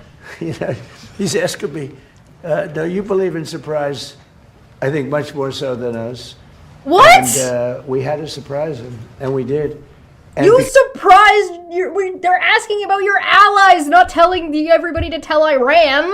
Because of that idiot. surprise, we knocked out, the first 2 days, we probably knocked out 50% of what we, and much more than we. Look at her face. They are all communicating right now. Like, every person that is not, like, part of Trump's fucking crew are all currently having psychic conversations, being like, no way, no. No. Everybody's looking at each other to be like, nobody fucking say a word. Everybody just let that sit. Anticipated doing. So if I go and tell everybody about it, there's no longer a surprise, right? Okay, one more for the Prime Minister. Please. Are you gonna? She's looking at her watch. Yes, and Go ahead, for the Prime Minister. Thank you very much. Japan's DJ Press. Japan's biggest concern is China. Now they're giving us export control and very harsh terms to. This lady, whoever is asking this question, is really nervous, or at least is nervous by now, which is fair. Criticize us. So could you plan? Will you plan to bring up relationship between Japan and China while you're there? Yeah. Well, I'll be going to China. Yeah, we know. That's why they're asking the question, Donald. Quickly, but I think I'd really like to have the Prime Minister talk about China because I know they have a little bit of an edgy relationship, and I'd just like to know where it stands, how you're doing with The Prime Minister of China has not answered a single fucking question. China, so please. で日本はいつも中国に対してオープンです。会話はオープンにしています。それから冷静に対応しています。でとにかく米中関係も含めてですね、これが地域の安定、それから世界のサプライチェーン、これに貢献するものであることを願っています。日本は常にオープンです。So first of all, Japan has been consistently open to dialogue with China. And also, second, we have been addressing our relations with China in a calm manner. And also speaking of the US-China relationship, my sincere hope is that the relationship will be something conducive for regional security and also ensuring the global supply chain in the world. Once again, I would like Wow, an adult speaking. Wonderful. to reiterate that Japan has been consistently open to dialogue with China. And I think we're going to have a great trip. The trip has been postponed for about a month and a half. It's been reset. Oh my and God. we look forward to it. And All right, guys, odds that Donald Trump gets unalived in China. Guys, votes in the chat, votes in the chat. What are the odds that Donald Trump does not survive his trip to China? What do you guys think? What do you guys think? What do you guys think? And I'll be speaking Japan's praises when I'm in China with President Xi. But we're going to have some good talks today. And I think mostly about trade, because they want to do a lot of trade. They're a tremendous purchaser of our energy, our oil, gas from, in particular, Alaska. Because Alaska, believe it or not, is very close. It's much closer than any other source. It seems yes, a little cold. Donald, we've all looked at a map before. Compared to, yeah, she wants out. It's just a short trip. So that's something that we will talk after the press corps leaves. We'll be discussing trade, and a lot of the talk will be about energy. Thank you very much, everybody. Holy moly.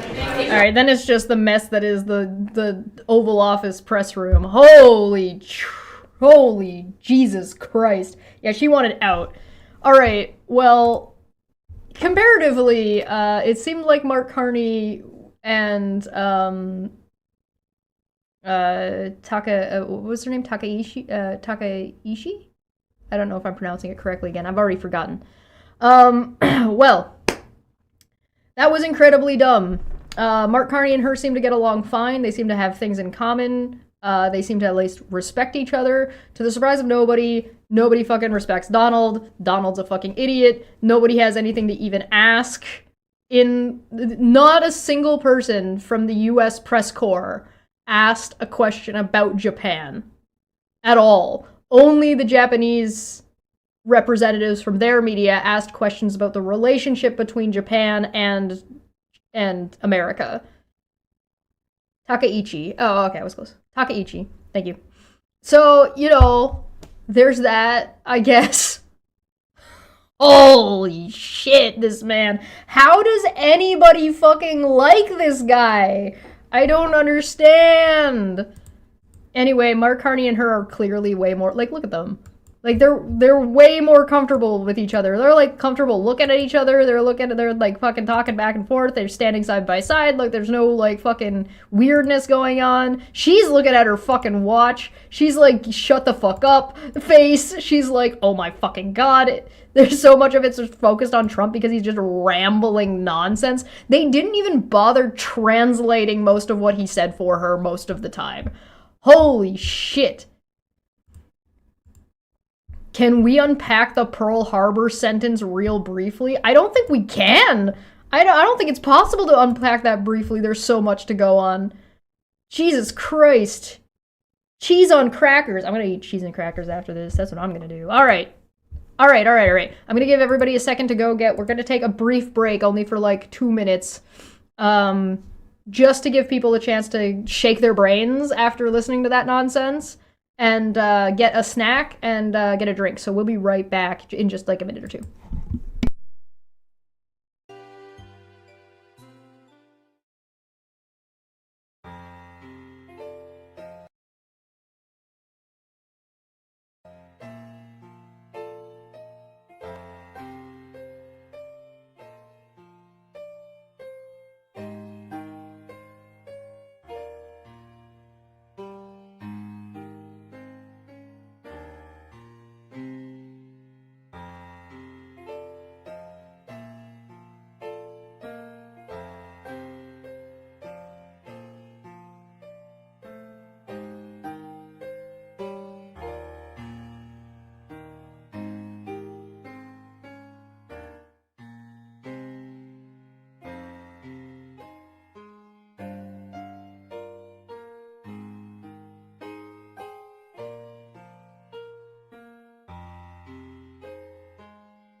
Okay, okay. I told you it'd be short. I told you it'd be short. Okay. Are we ready? Are we ready? Now let's look at some, like, all those people in the UK or in Europe and EU and in NATO that Trump was like, those people don't do anything, they suck, blah, blah, blah. Yeah. Okay, so I'm gonna close the live chat replay because I don't care about that. But, yeah, let's take a look. This is Strengthening Arctic Partnership. This was 6 days ago. So let's take a look. Let's take a look and see. Let's listen to some fucking adults for once, instead of this insane ramblings of this crazy fucking lunatic that is currently occupying the White House.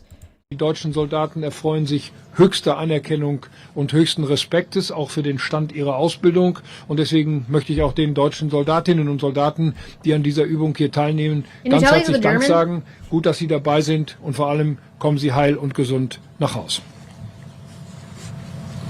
Very good. Well, thank you, Prime Minister Stora, dear Jonas, and Chancellor, dear Friedrich. This is an incredibly important exercise for Canada.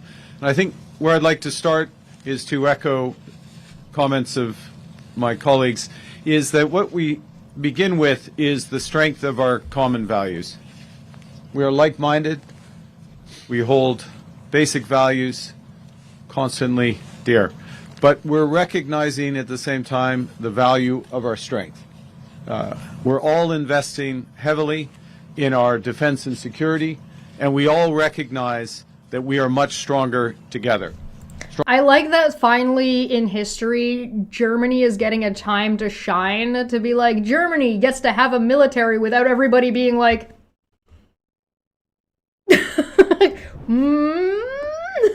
side-eyeing them. Stronger together when we cooperate in areas such as space, cooperate in defense, but also cooperate with other like-minded nations, and there's no better illustration than Operation Cold Response. Over 30,000 women and men, 14 nations, working together, learning together, integrating systems, preparing to defend our citizens. So yeah, no, I don't know if you guys can tell, but my hackles are still raised from listening to Donald. It's going to take me a minute to settle back in and relax. It is incredibly important for Canada to be a participant in this with our special forces. We're learning a lot. I think hopefully we're passing on a few lessons, and we'll take this forward. We will protect our own territories. We will protect the high north, the Arctic, and in doing so, we will protect NATO, we'll protect freedom, democracy, and human rights. Does anybody else find it interesting that all this Arctic shit is going on without the United States? Again, I will remind you all that Alaska exists and is like literally right there. And so under any normal other circumstances, the United States would not only be a part of this, but they would be leading it. And in this case, not only are they not leading it, they're not even invited. Nobody's inviting them, which is kind of crazy. Like, it's right there. Just a couple of words. Sarah Palin told me she could see Russia from her house. About our commitment to defense. A year ago, our new government was first sworn in, and within the first week, we went to our Arctic and made a commitment. We made a commitment to change fundamentally our defense strategy, to be present 365 days a year in land, sea, and air, in a territory that is 40% of our land mass and 75% of our coastline. I would add also a territory that shares a 3,000-kilometer border with the European Union. Part of that commitment comes with major investment. We announced yesterday over $40 billion of investments in the Arctic, in defense and security, and economic security. And then that is part of a bigger set of investments consistent with commitments we all made less than a year ago in The Hague. In The Hague. I was going to say in The Hague. I wanted to say Hamburg because you were here, Friedrich, but in The Hague. On the other hand, though, like, they're joking with each other, which is great to see. But also, just the fact that this is a the commitments that were made this last year were ambitious. And I think in any other time frame, if the U.S. was behaving in any normal, reasonable way, I don't think they would have. I don't think these. Not only do I not think these commitments would have been made in the way that they were, I also don't think they would have been met. I'm drinking Curacao gin and ginger ale. Main commitments there for Canada. Those commitments translate to $500 billion of additional spending on defense and security over the course of the next decade. C'est à peu près 500 milliards de dollars sur 2030 des valeurs from the partnership. Fundamental learnings from this exercise, fundamental strength that comes from the partnership that we have. Thank you for hosting us. I look forward to moving forward together. And of course, we all look forward to your questions. Thank you very much. And then we open up for questions. And the first questions come from the Norwegian news agency, Bibiana Dale Pine. So if you please go to the microphone down there. I know there are a couple of people who are from Germany, excuse me, in the chat. So if you guys don't mind giving me a rough translation if I don't get one, or like even just like the point form notes about what's being said, I would really, really appreciate it. Yes. Next to the cameras, please. I am unfortunately hobbled by speaking only one language because I am a loser.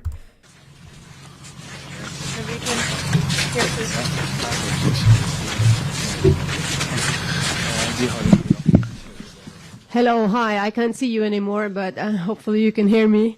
I'd like to pick up on something that Mr. Mertz said about the war in Iran. And being here with Russia as the sort of intended enemy, I'm wondering if you could share your thoughts about what the war in Iran and the easing of the oil sanctions against Russia, what will that have to say for the war in Ukraine? What will be the implications? So. Oh my god, even the quality of the questions is so much better here than it is in the Oval Office. Jesus Christ. Thank you. Well, let me start by saying that we are entering the 5th year of a full-scale aggression from Russia against Ukraine, and Ukraine has had to live with events beyond Ukraine taking attention away from this completely unacceptable situation they are in. So the first thing is that when there is dramatic things happening elsewhere, there is less attention on keeping pressure on Russia, supporting Ukraine's defense. The 3 countries standing here are consistent in supporting Ukraine, even if the focus may be somewhere else. In fact, we have from Norway and Germany, I think, will be the major providers of support, and also from Canada to Ukraine's ongoing efforts. I don't think the sanctions by I don't think Canada, Norway, nor Germany have lessened their sanctions on Russia as of right now. I think. Don't quote me on that one. And it's our view, and I speak for Norway now, and I think we share that view, that there needs to be more pressure on Russia to stop this unacceptable war. And from my perspective, I think that there should be no pressure on the energy side taken off Russia. It needs to be consistent, and it needs to be felt from the Russian side so that they will come to the negotiation table, accept the ceasefire, and accept a just and durable peace. Well, I fully agree with what Prime Minister... Oh, bless Norway and bless Germany for answering these questions in English. Thank you! I'm sorry for being the worst. If somebody wants to commit to teaching me a language. Sture just said, as you all know, we had a video conference with the G7 leaders on Wednesday, and 6 out of 7 were clearly the opinion that we should not release the sanctions against Russia. Yeah. And we were a little bit surprised that We heard this morning that the American government decided differently. This is definitely not our view. So literally everybody but America said we're keeping the sanctions. That's very funny. There is an entire subsection in my Discord for learning languages, by the way, for anybody who's curious or anybody who wants to participate in learning one of the languages that are there. Teach me German? Oh boy. Oh boy. We are sharing the 6 out of 7 that this should be not the case because Russia is benefiting from that, and we are seeing this into the right different direction. We should put more pressure on Russia to bring this terrible war to an end as soon as possible. And that's take the opportunity. I agree with that. the reason why we are having a different view on this decision, which was obviously taken in DC last night. Yes. I'll just reinforce that. Entirely agree. Canada's position is to maintain sanctions on Russia, maintain sanctions, including on the Shadow Fleet, which is moving this oil. There has been very tight cooperation between Russia and Iran at great cost to the people of Ukraine, and a great threat to peace and security in Europe. And this group, under the leadership of the two gentlemen to my right. Every time I look at politics and I'm reading politics, I feel crippled by the fact that I only speak one language. It's terrible. And a broad. Borg says, I hope that last comment wasn't too uncivil for me. No, you're good. I thought it was funny. And I'll read it out just because I just want you to feel comfortable. It says, Chesh, if you're going to bash the Oval Office, make sure you don't leave fingerprints on the bat, please. I don't want you to get arrested. Very funny. Broader coalition of the willing, has stood up to that. In providing the framework for security guarantees, stood up to that in terms of providing support and training and materiel to Ukraine. You can tell he's switching languages around. He just called material. All of us have contributed considerably to the defense of Ukraine, stood up to it in terms of sanctions, which we stand by, and will continue to do so. The next question is from Catherine Tunney, CBC. We're gonna check. On va faire un petit changement. Ce sera Valérie Gamache de Radio-Canada. Monsieur Carney, d'abord, si vous pouviez répéter en français ce que vous venez de dire sur la position du Canada par rapport à la levée des sanctions américaines contre le pétrole russe. Et ensuite, si on pouvait vous entendre, can you answer the Wait, sorry, nope, material is a military term for war gear? Oh, really? I didn't know that. I've learned something today. Question is, will it be any G7 meeting discussing the American decision? And is any one of you has the intention to talk to Donald Trump about his decision, trying to maybe convince him to back up on it? OK, je vais commencer.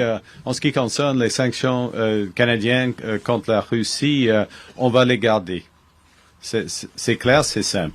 And let's see if we can change it to the settings to see if they go, because it's going for English right now. I wonder if we can change the subtitles auto-translate, and then he's in French, right? So let's go to French and see how it works. La situation demeure la même. C'est la faute de la Russie, cette guerre horrible en Ukraine, et c'est la position du Canada de sous. Oh, is it trying to translate from, I don't know what it's trying to do. It's auto-generating English into French. But he's speaking French. Whatever. Soutenir l'Ukraine tout le temps. C'est pas le moment d'enlever la pression sur la Russie, surtout parce que la Russie. It is not working. I've got it auto-generated from English. Or are you saying auto-translate and then selecting English? Is that what you mean? Hold on, let me try that. Oops, it went too far. English. All right, let's put it back a little bit, see if it works. Soutenir l'Ukraine tout le temps. C'est pas le moment d'enlever la pression sur la Russie, surtout parce que la Russie et l'Iran sont des grands alliés OK. Alors, au fond, j'espère que ça suffit. Et in terms of a G7 It's kind of cool that he answered the question in French first, but meeting, I'm sure there will be additional G7 meetings. The convening of those meetings is the responsibility of the presidency. We all have direct lines into the president, and we'll use them. There is value in having broader G7 discussions. I'll make a final point with the countries of the GCC, who have shown enormous restraint and heroism, I might add, in terms of their response to the ceaseless attacks by Iran on them, particularly on civilians and civilian infrastructure. So, Chancellor, will you ask a meeting to President Macron about the American decision? Well, we will have the opportunity to speak with each other over the weekend, and we will check what we can do. he looks like he doesn't care.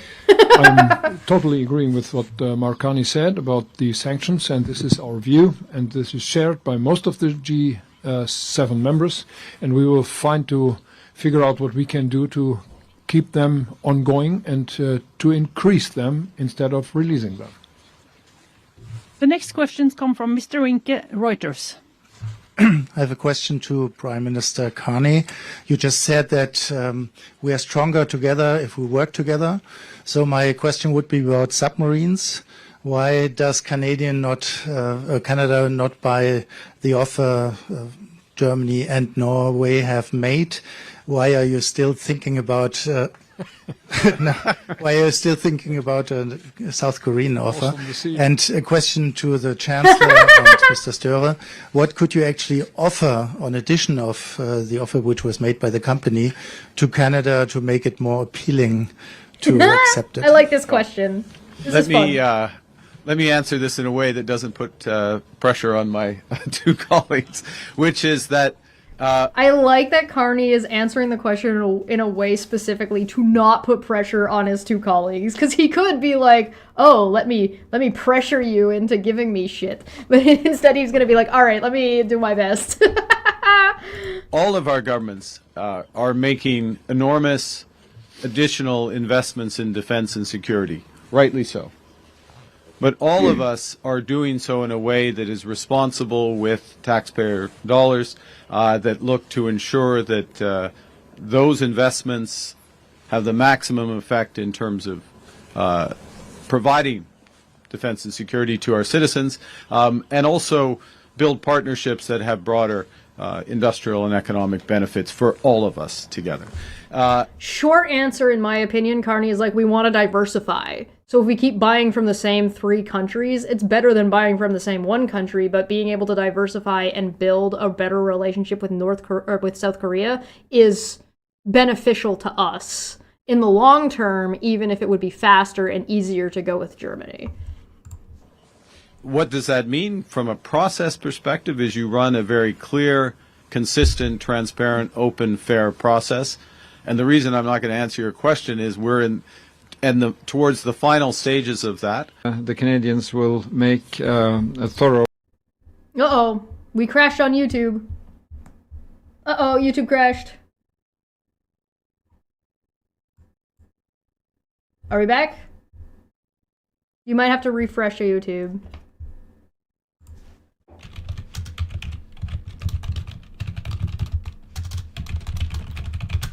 Yeah, no, I saw it hiccup on my end too.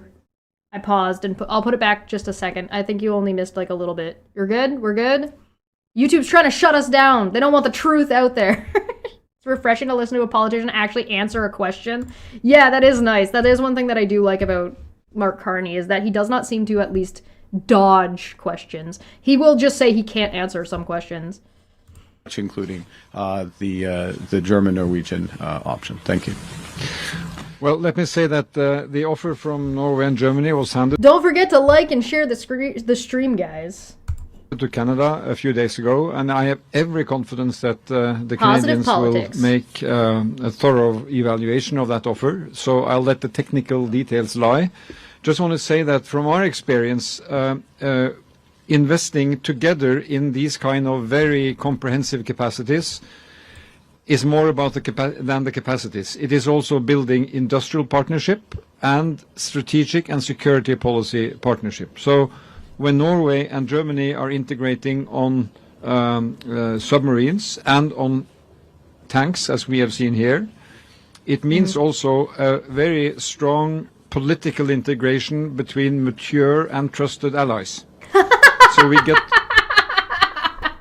mature. I need to put it back a little bit further. Okay, I'll go back a little bit further and then jump forward again.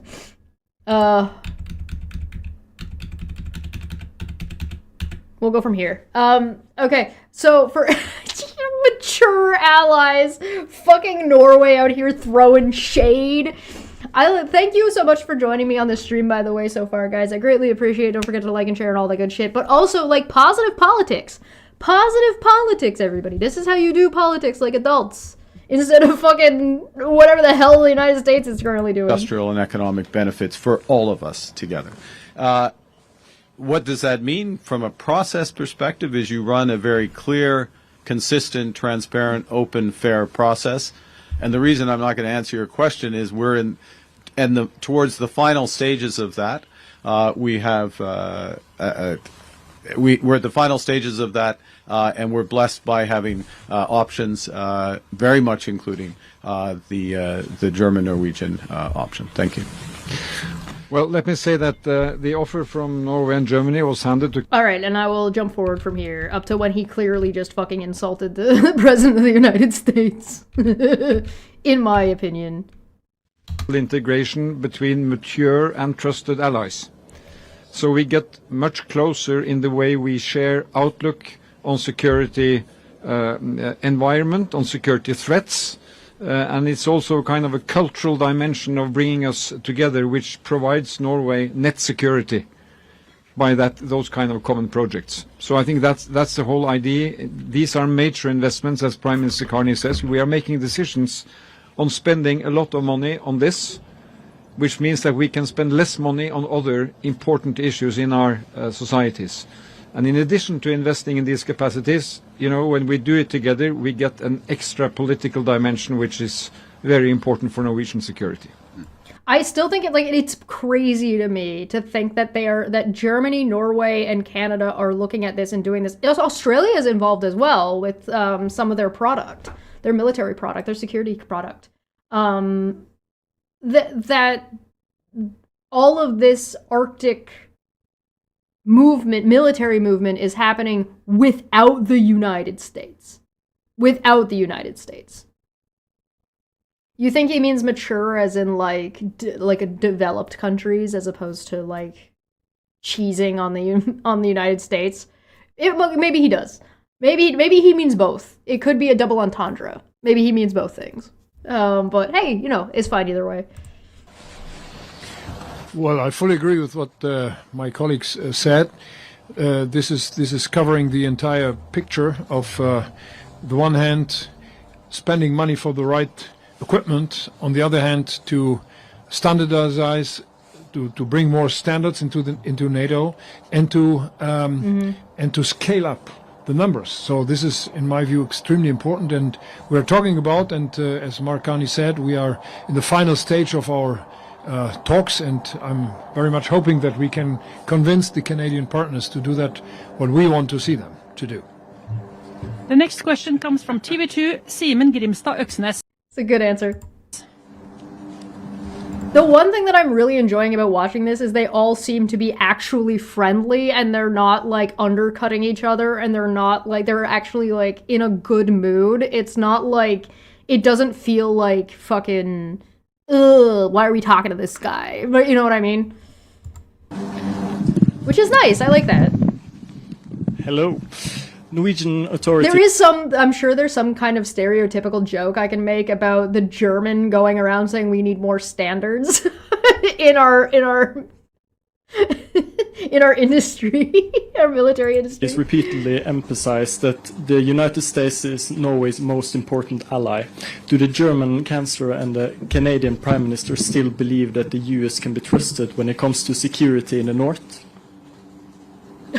Oh, they're all just like, they both just look at him like, good luck, motherfucker. What a fucking, oh man. Look at their faces. Well, I'm gonna put that back. Watch that again. Hello. Norwegian authorities repeatedly emphasize that the United States is Norway's most important ally. Do the German Chancellor and the Canadian Prime Minister still believe that the US can be trusted when it comes to security in the North? Both just look at him.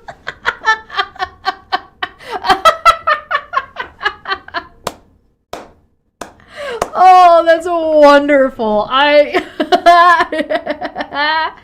Wonderful. Yes. Yes. Is that? Do you want me to elaborate on that? We have our defense of the North is integrated. I'll give an example through NORAD, which is since for my entire lifetime has been the integrated listening post air defense system in the Canadian North and High Arctic, fundamentally integrated with the United States. So we have that level of trust for that system. But I will say this. I would like to point out that he is saying that specifically about NORAD, keeping in mind that the President of the United States has been undercutting and has been suggesting that NORAD won't be a thing in the future. So, I don't know what that means when the President of the United States says that, because it doesn't make any sense. Specifically because America cannot protect itself from northern attacks coming from that side without Canada's involvement. So, one, I don't know how they're going to do that. Two, even if they could, it's probably not a good idea. And three, it could go all to shit tomorrow if Donald Trump just decides he wants to bomb Canada, because that seems to be something he might just do one day. Like, he might just be like, nah, I'm bored, I'm gonna bomb Canada. Like, you know what I mean? So, I don't know how well NORAD will survive that level of escalation. But the that's a good way to put it, actually, Templar. The relationship is conditional right now. But as far as we know, as of right now, it still exists. So I think that it says more. What their answer to this question is going to say less than the fact that the three of them are there discussing Arctic security without the United States says more than whatever their answer is going to be, because their answer is going to be incredibly political. At the same time, and this was a huge element of what we announced yesterday, is that we are, as Canada, are taking control and responsibility for defense of our Arctic, more control and responsibility for defense of our Arctic. We will do that by very large investments, some of which we announced yesterday, and we will do that in partnership with our closest allies, very much including Norway and Germany, and if I may broaden Norway to include the Nordic countries and the Baltic countries to some degree, because there's an integration of the Nordic-Baltic Gate through NATO. So we're broadening out those partnerships. That makes us stronger, as does taking more of the responsibility ourselves. Thank you.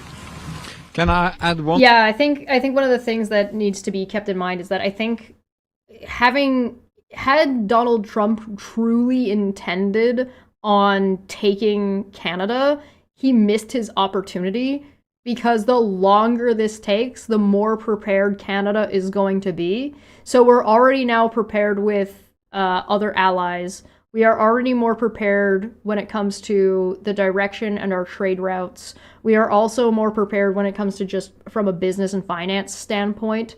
And like, again, Donald Trump tried to tariff us into oblivion his first term, and it didn't work. So he tried to do it stronger the second term, and it has don't get it wrong. It was exactly what it was, an attack on Canada's sovereignty as a way to destabilize us so we would be forced to kowtow to the Americans. That's what it was. It was a terrorist economic attack to try to weaken Canada, and it has done the opposite, because that kind of stuff is notorious for backfiring when it comes to Canadians, historically. So do not get this twisted. The United States and the current United States administration, and the people who voted for them, definitively and the people who are encouraging them now, definitively made an attack on Canada. Period. End of sentence. And attacked a lot of the rest of the world. So don't pretend it's something it's not, right? One dimension to this. And I think one reason why we can say that we trust is that being present in cooperation with the United States in the north is also homeland security. Okay, are we back? Are we good? We don't trust, and people do not trust the United States as much as they did.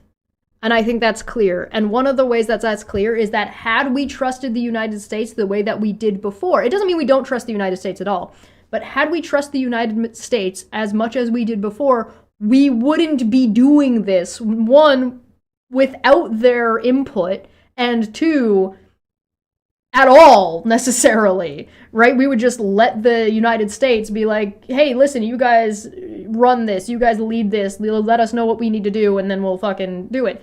Well, nobody's doing that. Nobody trusts the United States the way people were relying on and trusting, maybe in too much, in a way of complacency, as they were in even 2025, 2024, right? You can go back even further, but like, as much as this is dressed up as, yeah, we still trust the United States, if we didn't trust the United States, they'd be doing something much differently, right? I think that they would definitely be doing something if they were like, the United States is currently a threat to this area, right? But clearly times have changed and opinions have shifted. But none of them are going to say, we don't trust the United States. That's nobody's going to say that right now. Not yet. Not yet. It hasn't reached that point. This is about protecting Norway, but by protecting Norway, keeping low tensions, avoiding conflict here, it is net positive for the security of the United States. We believe that is self-interest. So yes. But when US eases... I do not doubt for a second that Donald Trump would blow up his own shit. I do not doubt for a second that he would blow up his own stuff. The sanctions on Russia... Look at Iran. Doesn't that create a different picture? We have made it clear that we disagree with that decision, and disagreements appear among countries. Yeah, they're not going to make a big deal of it. Let's be honest about that. Yeah. Okay. The next question is from Valérie Ganache, Radio Canada. Sorry, we did a little switch. It's Catherine Tunney from CBC. My question is for all three of you. As you know, Trump has ordered a 301 investigation into major economies, including your own, alleging unfair labor practices. My question is, do you think that is valid? And Prime Minister Carney, if you'll allow me to double barrel a question in the rain, but many Canadians are probably looking at that latest job report with some worry, some 84,000 jobs lost, the worst in years. What does that say about your handle of things? Okay, well, maybe I'll start, so I'll get rid of the both elements of it. Look, if you look at the performance of the labor market over the course of the last 6 months, we've created over 80,000 jobs net over the last 6 months. The United States has created 6,000 jobs. Okay, the United States, 11 times the size of our economy. Wages are growing at 4.2%, fastest wage growth in years. Unemployment, 6.7%, is lower than the peak the level when I came into office a year ago. There's no question, though, because it goes to the first part of your question. Now I'll move to that, which is that given the scale of the trade actions, the uncertainty that is associated as well as with the trade actions by the United States, that is causing big adjustments in the Canadian economy. And that's why we're making major investments across a whole range of areas. I won't go through them all. I think you're probably familiar with them. In terms of the U.S. 301 actions announced today against 60 countries, 60 countries. I guess the first thing I'd say is I welcome the fact that the United States cares about labor practices in other countries. The allegation is not labor practices in our countries. It's imports from countries who would be using forced labor or slave labor. Canada has a comprehensive legal framework around that, as is the case to my right, and we take it very seriously, and we stand by our adherence to Canadian law. Yes, there are provisions in USMCA related to labor standards, but there are stronger provisions in Canadian law against forced labor, and we expect those to be followed. And when they're not, they are prosecuted. Thank you. I love it when somebody gets to throw out actual numbers that are verifiable. No, I'm sorry. So I'm sorry. The last question today is Mrs. Siewert from Table Media. Thank you. Eine Frage an den Bundeskanzler. Sie haben den Iran eben erwähnt. Würden Sie es unterstützen, dass die Europäer oder die Deutschen mit den Iranern in direkten Kontakt treten? Okay, I don't know about you guys, but this lady sounds so fucking cute. Oh my god. Damit die Straße von Hormuz wieder geöffnet wird. And one question for all of you. You have emphasized that you are showing here that the North is able to defend itself. When looking at this, would you say that the conflict looking at Greenland is completely settled with the US as of now? Well, congratulations, guys. We made it 2 hours and roughly 20 minutes before somebody came in with accusations. Sir and or Madam Wally, if you have an argument, please, by all means, make your argument. I'd love to hear it. Remember, an accusation is not an argument.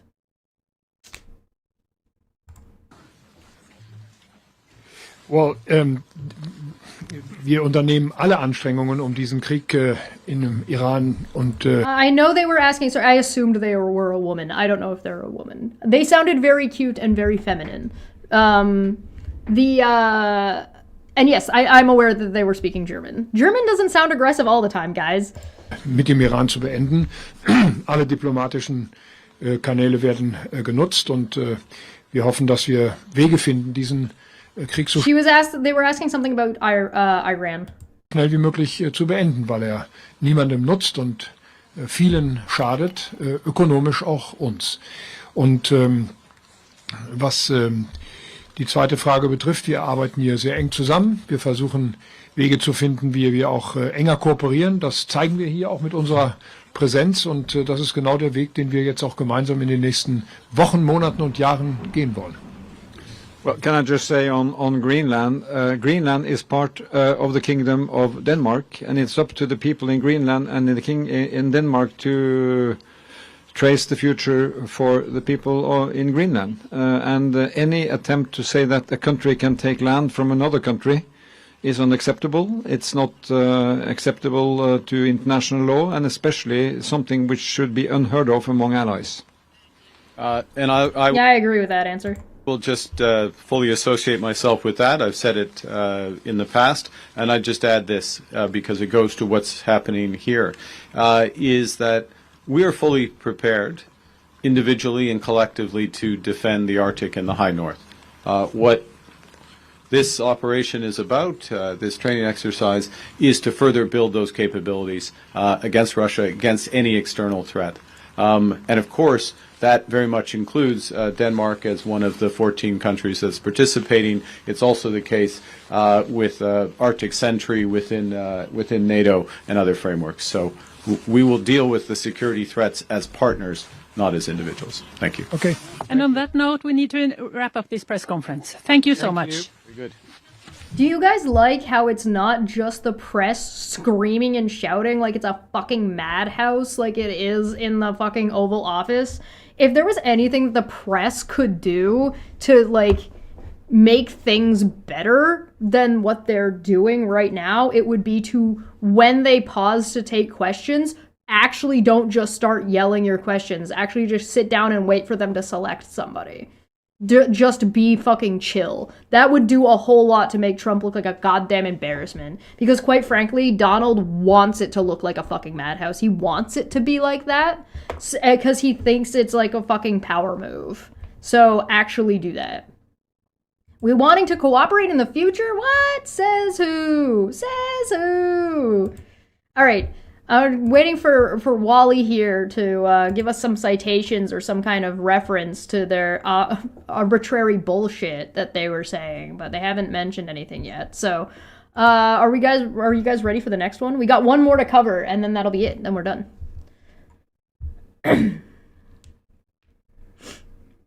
Pierre Poilievre is such a wet towel. He's such a wet sock of a person. He's so uncharismatic. Have you guys ever watched Pierre Poilievre in the in Parliament? He's so fucking the man cannot debate his way out of a paper bag. Poor guy. I feel kind of bad for him.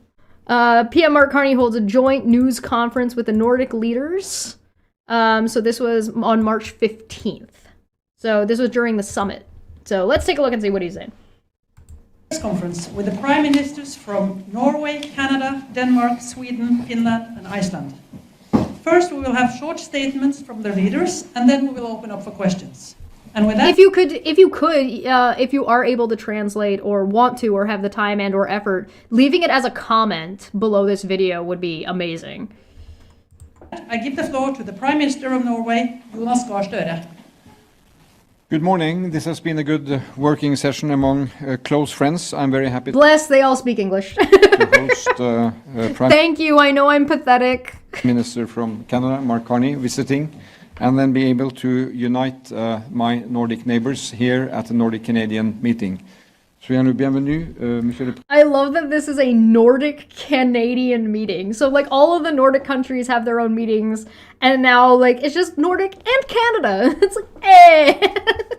Premier ministre, on est ensemble ici, les pays nordiques et le Canada, on est proches en géographie, en valeurs, tous nos défis devant nous, et nous savons discuter et nous sommes plus forts ensemble. We are stronger together, and we have addressed today issues. Yeah, I like that it's 3 bar tables too. That's great. Which really are critical to all of us. We are Arctic nations. Look, there's no like gaudy gold, there's no ostentatious nonsense going on, there's no visual noise going on like it is in the White House. And the Arctic perspective when it comes to security, how are we going to look after that security inside the transatlantic alliance? How we are going to secure critical dependencies of our economies as we develop our societies further, how we are going to protect our values as open, liberal, modern democracies in a world where open, liberal, modern democracies is such a flex. Autocratic forces are moving ahead and are weaponizing critical resources. These are issues that matter to our autocratic, weaponizing resources. Countries. I'm particularly happy that we can do a Nordic-Canadian convention here. And we have agreed to follow up this meeting and to be more concrete on what we really can do together as 6, but also as we bring these critical issues into the agendas beyond the 6. There is the European Union on the European side. There's an upcoming NATO summit. We have work going on in WTO, in the United Nations. And we believe that these 6 countries are not weak countries. They are strong countries in terms of their values, in terms of their determination. And we are ready to follow up from discussion you have seen in our common statement today. These are also critical issues for developing modern green economies that take advantage of new technologies, development in space, artificial intelligence. So we have a lot we can do together. So thank you, colleagues, for being here. And Prime Minister Carney, for you. Prime Minister Støre, colleagues, c'est un grand plaisir pour moi d'être ici. C'est une dimanche matin plus agréable, plus efficace que depuis longtemps, peut-être certainement pendant la période que je suis Premier ministre du Canada. It's been a very effective grouping. I thank you for bringing us together, a group of countries that share common purpose, shared values, and a capacity to work with others. Capacity to work with others, this grouping, informal grouping, but also in more formal. Wonder Greek in the chat said, that sounds awesome, and I wish the United States wasn't so fucking stupid.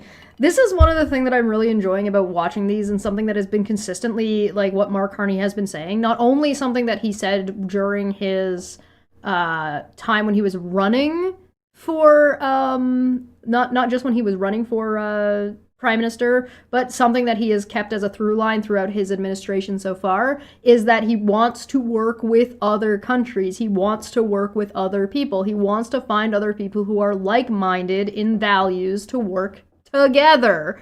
And you've seen that he's been doing that. He's made deals with Australia. He's made deals with the European Union. He's made deals with Norway and Germany explicitly on separate things. You heard them addressing and talking about working with South Korea. You've got all the Nordic countries all here. It's a total of 6 countries, including Canada, getting included in this. You have France. We talked about it earlier, where we said during one of the EU conferences recently, France suggested Canada joining the EU, and everybody clapped. Everybody liked that. Like, Japan as well. Like, even the conversation that he had in China was like, listen, I'm here to work together with you. I'm not here to posture. I'm not here to fucking throw shade. I'm not here to fight with you. I'm here to negotiate. Right? Turning Canada into, like, the world's middleman is like crazy good for us. And it's such like a job and such like a thing that is very much like a very Canadian vibe. Like, it's very much our wheelhouse to be in that area.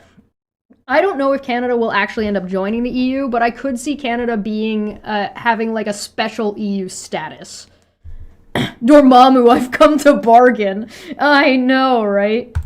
Groupings such as the Arctic Council, in NATO, in the Coalition of the Willing. And this is important because we are all... NATO, the Coalition of the Willing, and the Arctic. I would like to point out that the United States is barely a part of NATO right now with the way they're behaving.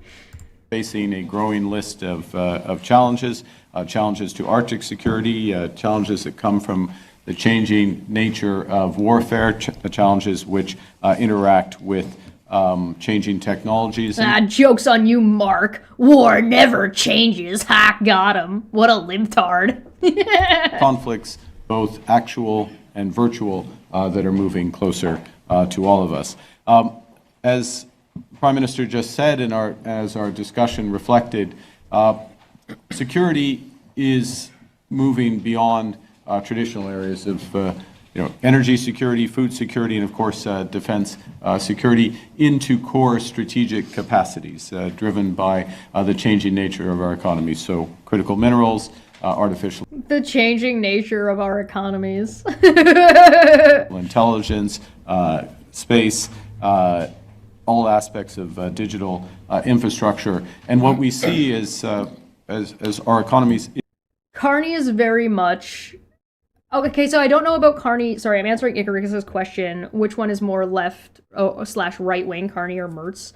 But I will say about Carney is that I think he is personally more left leaning, but I think his policies and the way he's presenting himself as prime minister is more center left.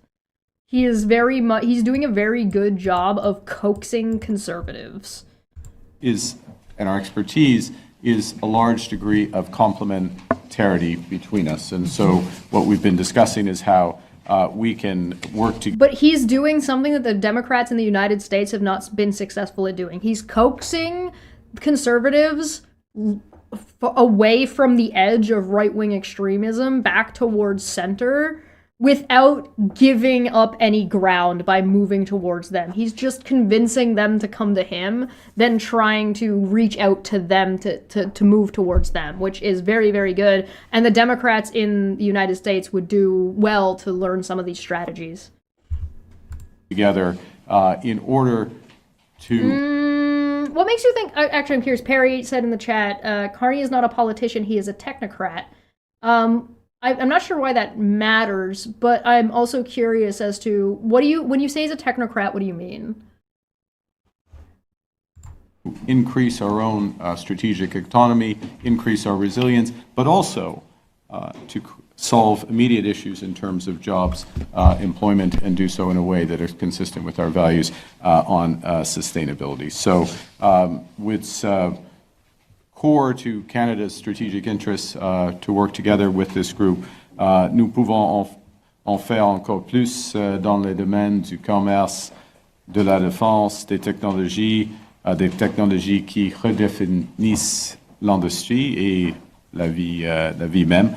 Et nous avons la force, l'ambition et la détermination nécessaires pour défendre notre souveraineté, sécuriser l'Arctique et bâtir ensemble. Alors, thank you very much, and pass to colleagues. The next speaker is the Prime Minister of Denmark, Mette Frederiksen.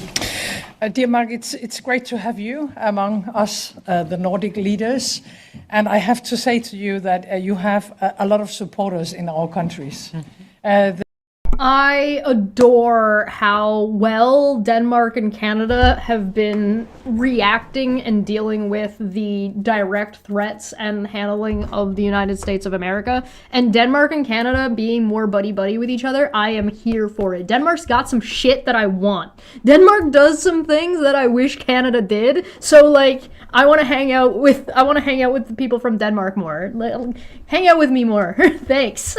The speech you gave in Davos, I have never experienced anything like this. I mean, people in Denmark, and I guess the same goes for the rest of the Nordic countries, have been talking about, they have been reading your speech, and I don't think I have ever heard so many reflections on a speech from a colleague.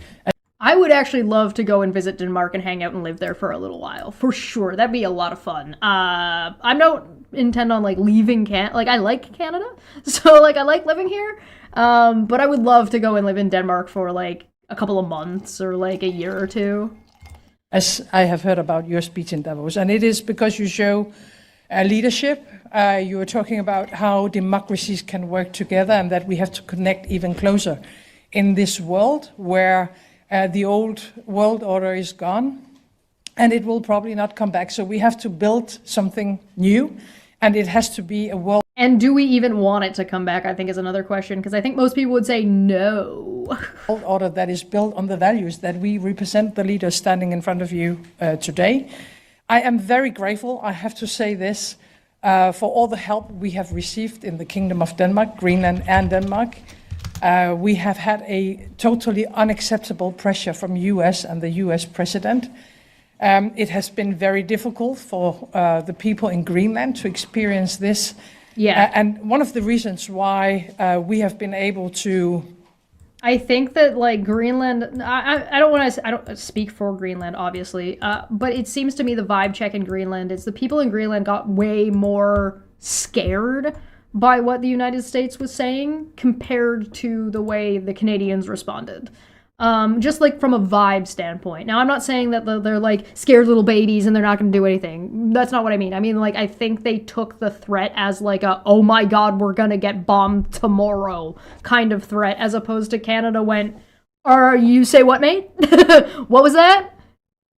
Fucking at me. Then again, Canada is a lot more used to living right beside the fucking meth house.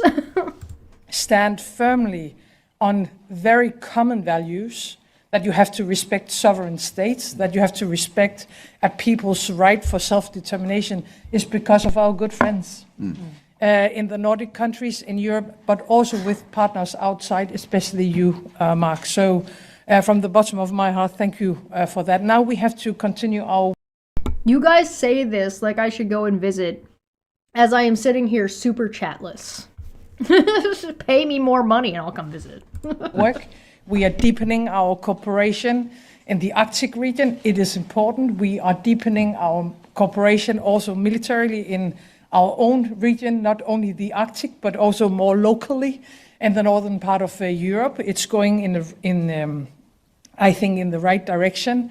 But with everything going on now, with the war going on in Ukraine, US unfortunately lifting up sanctions on Russia, a war in Middle East, countries like ours have to stand together. We have to stick together and we have to work together, and that is what we have committed ourselves to do once again. So thank you, Jonas, for convening this meeting today. And the next speaker is the Prime Minister of Sweden, Ulf Kristersson. Thank you so much, and I do agree, and it's really great to see the most Nordic country outside the Nordics in a meeting in the Nordics. So really great to see you here. I think it's a sign of Aw, the most Nordic country outside of the Nordic countries. Is that how that works? Is that based on location or is that based off vibes? I'd love to know. Everybody is being so nice to us. That's so lovely. about time, honestly, that the Nordic Five and Canada is working so well together. It proves your case. Middle powers make big difference. And it goes for geography, obviously, the Arctic not least, Ukraine, the rules-based world order, technology, and trade. So I think we have so many similarities, and we need to be more proactive and be more forward-leaning. And I think that has been the theme for this meeting today. So thank you so much. The next speaker is the Prime Minister of Finland, Petteri Orpo. Thank you very much, and thank you, Jonas, for hosting this excellent meeting. And Mark, great that you are here today among friends. It is important for Finland to further deepen cooperation with Canada and our fellow Nordic countries. We are committed to building our partnership. This meeting is an important step on that path. We are united by our shared values and our northern location. We are committed to supporting Ukraine. We are committed to strengthening Arctic security. We need to have a strong NATO in the Arctic. Canada and the Nordic countries have made significant investments in our capabilities in the Arctic. With our shared Arctic expertise, we can also support our allies to develop their capabilities. Thank you very much. The next speaker is the Prime Minister of Iceland, Kristrún Mjölfrostadóttir. Everybody is so nice and friendly with each other. Look at this. This is great. This is how allies are supposed to talk to each other. Thank you very much. So nice to be here on a Sunday morning. Right-handed Seth said, well, when was the last time you folks invented a new war crime? First off, it's been a while. Second off, I would like to remind everybody that we used our invented war crimes to free Denmark during, I believe, World War II, if I'm remembering correctly. So, and we probably fucking do it again. And I would like to echo what the previous prime ministers have said. I think it's we're sorry and we do it again. There's a lot of not just leaders out there, but also general publics in a lot of different countries around the world that are very thankful for the leadership Canada has shown over the past few months. That's crazy. Definitely there has been sort of a void that has to be filled when it comes to global leadership. These are obviously difficult times in a way, but there are also opportunities that come from this. It's not the first time in history where shifts have taken place. And I think this is a strong group of countries that can show that we can do this from a position of strength, build new communities of investments, but also opportunities. And I think Arctic is a very important region in that aspect. Iceland has obviously felt the pressure and felt the sort of shift in action around us. We've been worried about Greenland. We're obviously worried in general about the situation in Europe when it comes to Ukraine, but we're not afraid.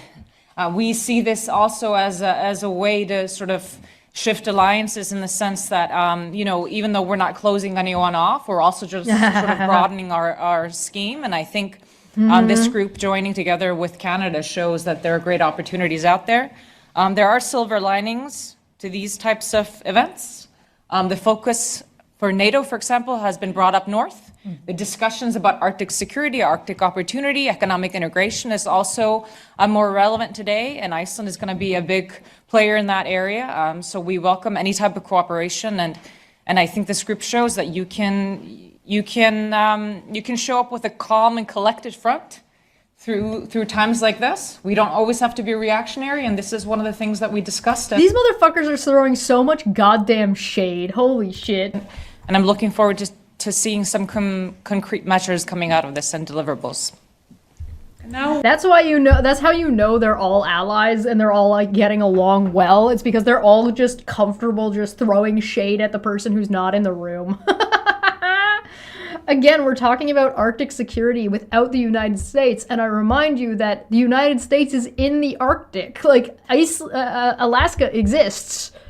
So, you know, on the other hand, though, one of the things that she mentioned that I do want to touch on a little bit is this idea of Canadian leadership. I don't know. One of the things that I've liked about Canada for a long period of time is that we do a lot and we have a lot of say in what happens, but nobody really notices us very much until recently. And so it's interesting to be like thrust into the limelight a little bit by being like the direct opposition to the United States that we're currently in. And as much as like politically we're definitely not, we're absolutely the forefront of fucking dealing, like slapping fucking Donald Trump on the wrist.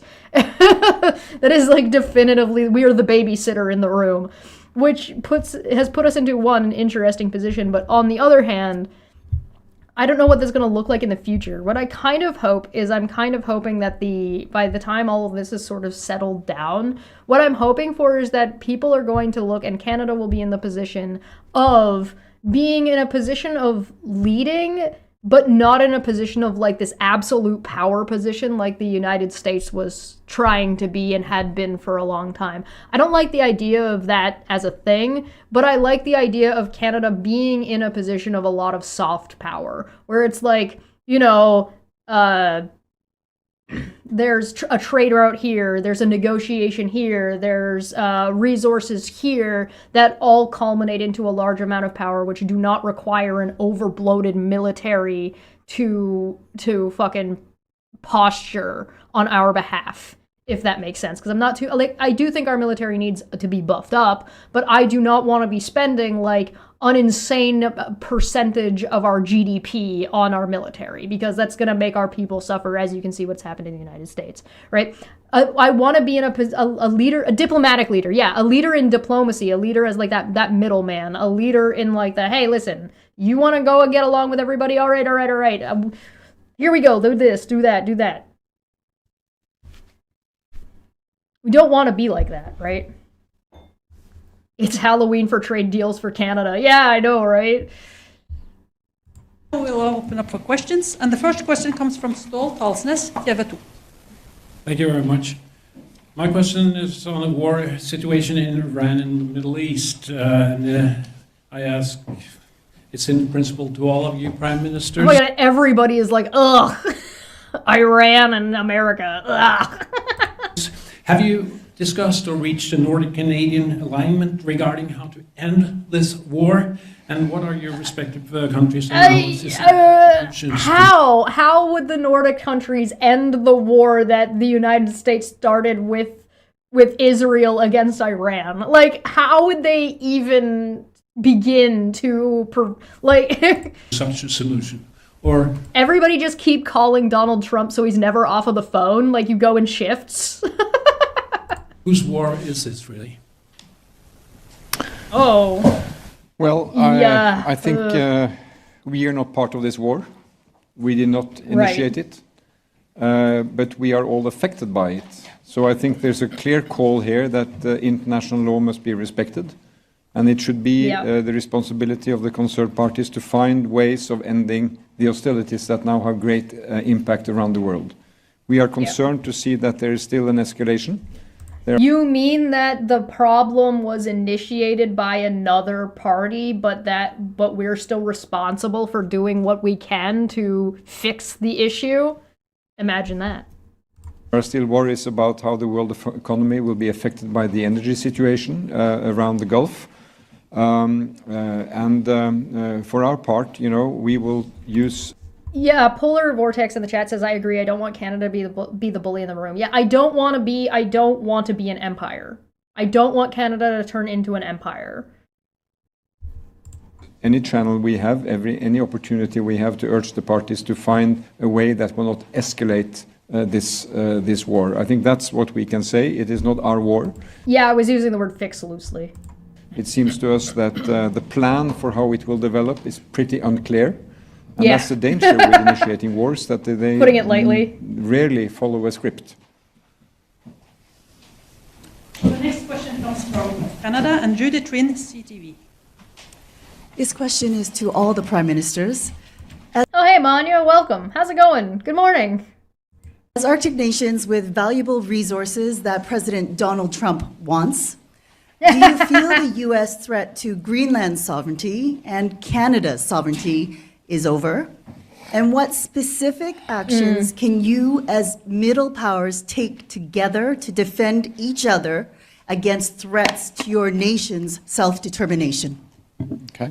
Well, maybe I'll start since it comes from Canada. It's a very fundamental question, and I think that give a sense of the spirit of the discussion and how we move forward. This is a very positive discussion. So it's how do we take more responsibility, even more responsibility for Arctic security? How do we work together in pooling our resources, resources that we're increasing as part of our NATO pledges? How do we pool those and be more effective? Operation Cold Response, all of us involved in that with a number of other nations, is an example of a practical example of that. There are many others. So that's the first thing. The second, Judy, you referenced resources, and there are considerable resources, both physical, critical minerals, and for example, in Norway, as well as other economies, Canada included. So how are we going to do? Have you noticed that the way other countries, and particularly the way Mark Carney speaks when he's talking about these things, as opposed to Donald Trump, where Mark Carney didn't reference Canada's resources, he referenced Norway's resources. He's referring to these other countries and what they bring to the table and what they offer, not just me, Canada, Canada, Canada, aren't we the best? As opposed to, like, you know, Donald Trump, who's just like, we have the best, and we do this, Japan's the best. Develop those ourselves with partners at speed and scale that are there. And then the last point I'll make and then hand over, which is, of course, security is much broader. The capabilities in space. That's what it is. The Templar, what you said is exactly what he just said. We really, really, really don't want it to happen, but we are preparing. The broadening of security. The capabilities in AI, in quantum and others, again, where we have quite complementary skills. What we're doing, is discussing, is how do we pool those, cooperate, again, positively take more responsibility, and we're solving issues for our citizens. That's our jobs.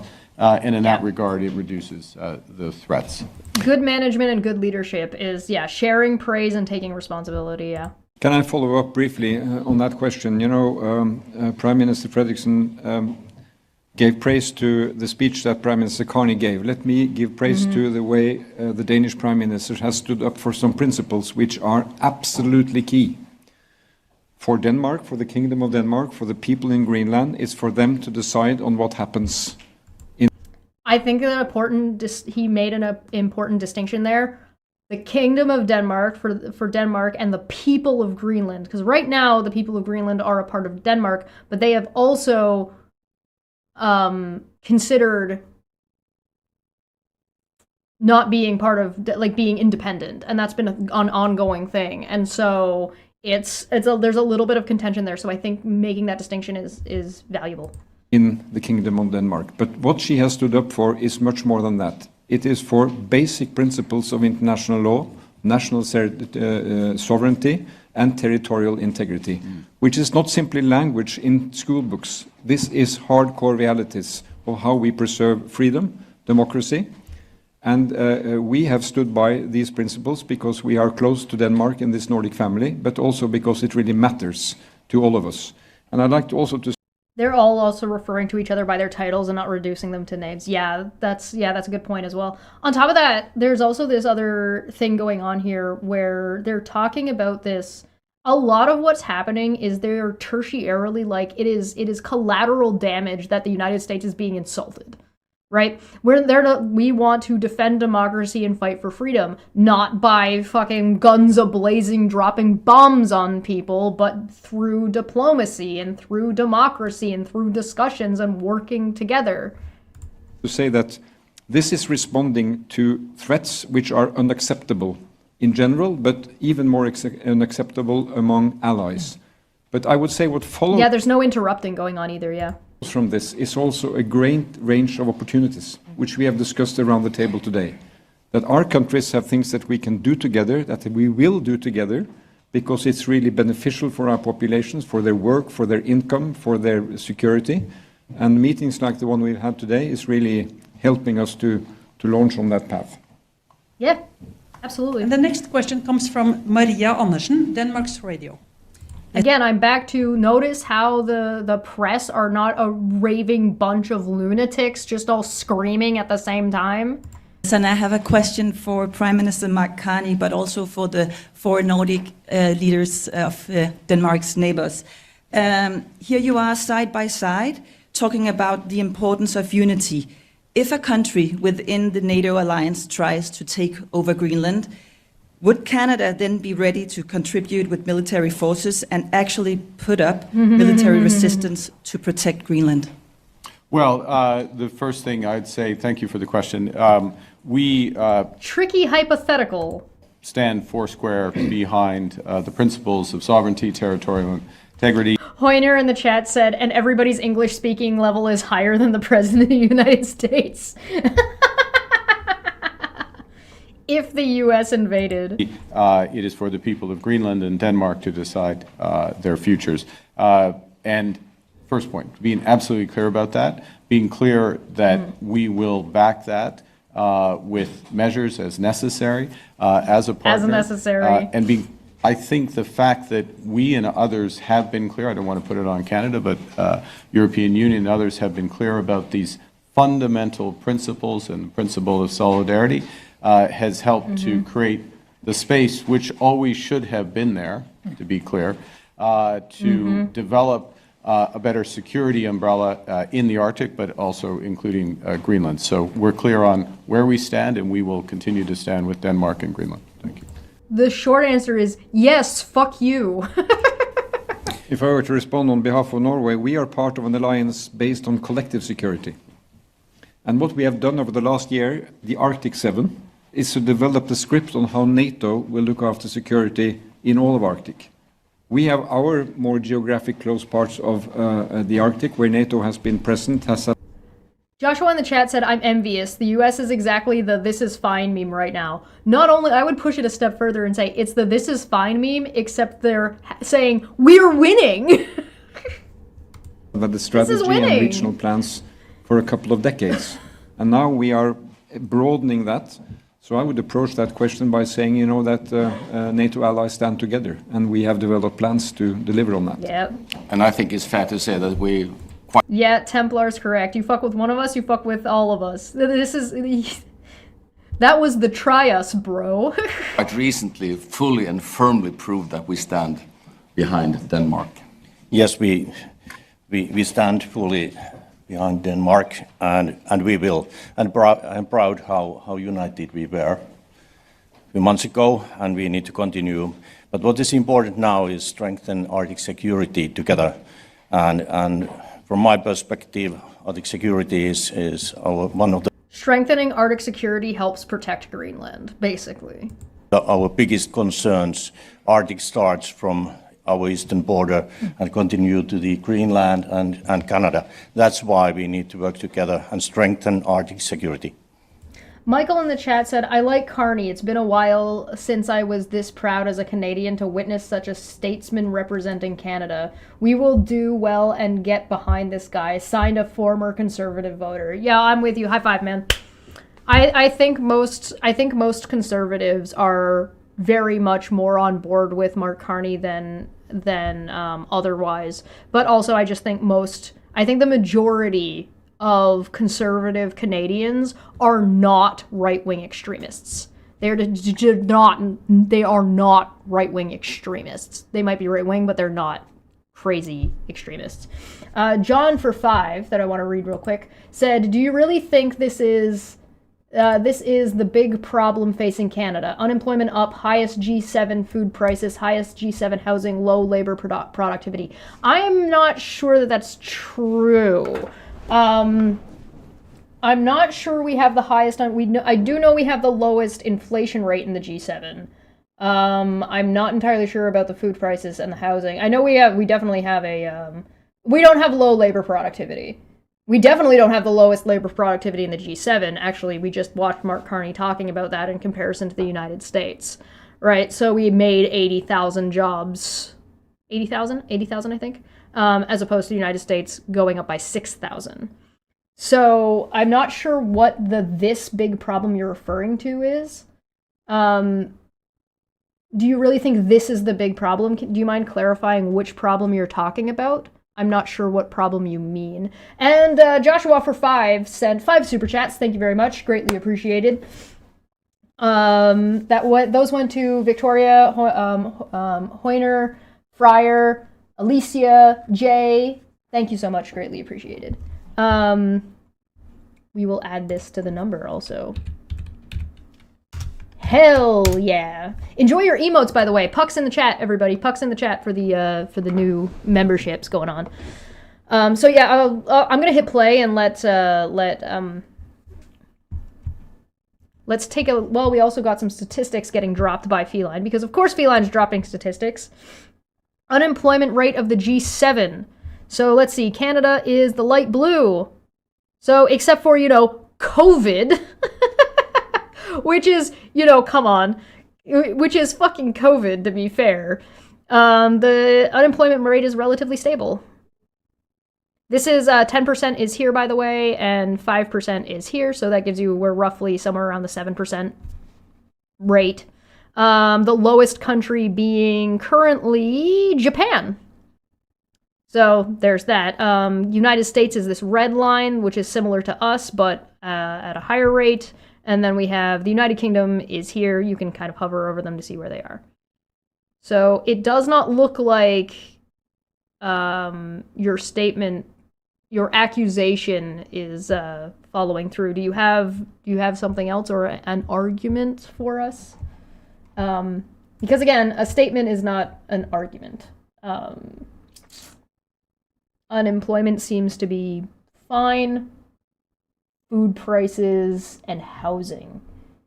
There was recently just a really big cut to first-time homebuyers that happened, so it'll take a little while before those numbers actually show up, by the by. So we'll see how that, at least something is being done, so we'll see if that works out. So if you're concerned about housing, that is something that the government has put through and announced a week or so ago. So there's that. And also there was a lawsuit brought by the Canadian government towards Loblaws. So there's also that going on. For anybody who doesn't know, Loblaws is one of the largest grocery chains in Canada. So there are things happening. So I'm not entirely sure what you're referring to. But if you have something more specific for me, I'm more than happy to take a listen and hear what you have to say. But on the other hand, again, if you could clarify, what do you mean by the big problem facing Canada? I do think that having better and more reliable allies and a greater investment in our country from other places is good and good for our economy and would be good to help deal with inflation, if that's what you mean.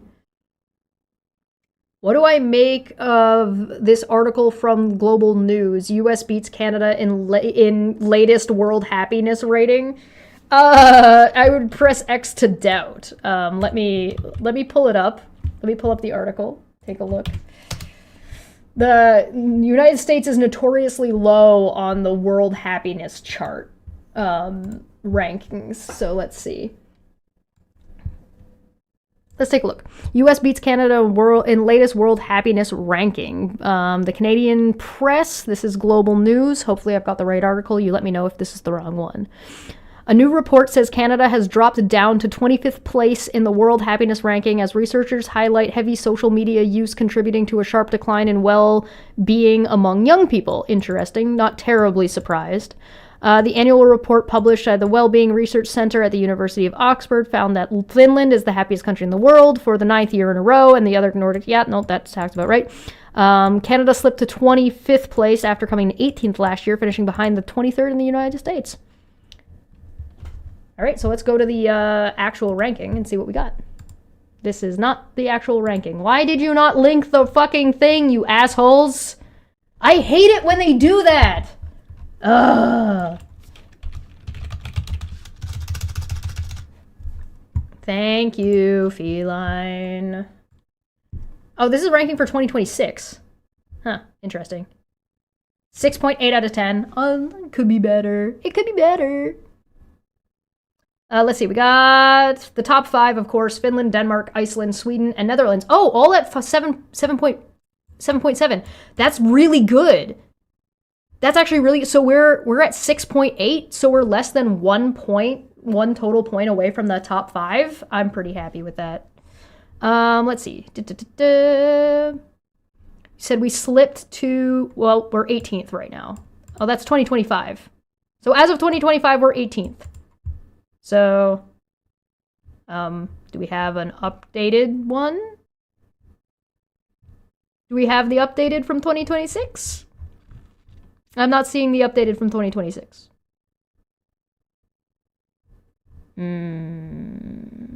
It looks like it has not been updated. It says in the world 2026, but then it's not giving me 2026.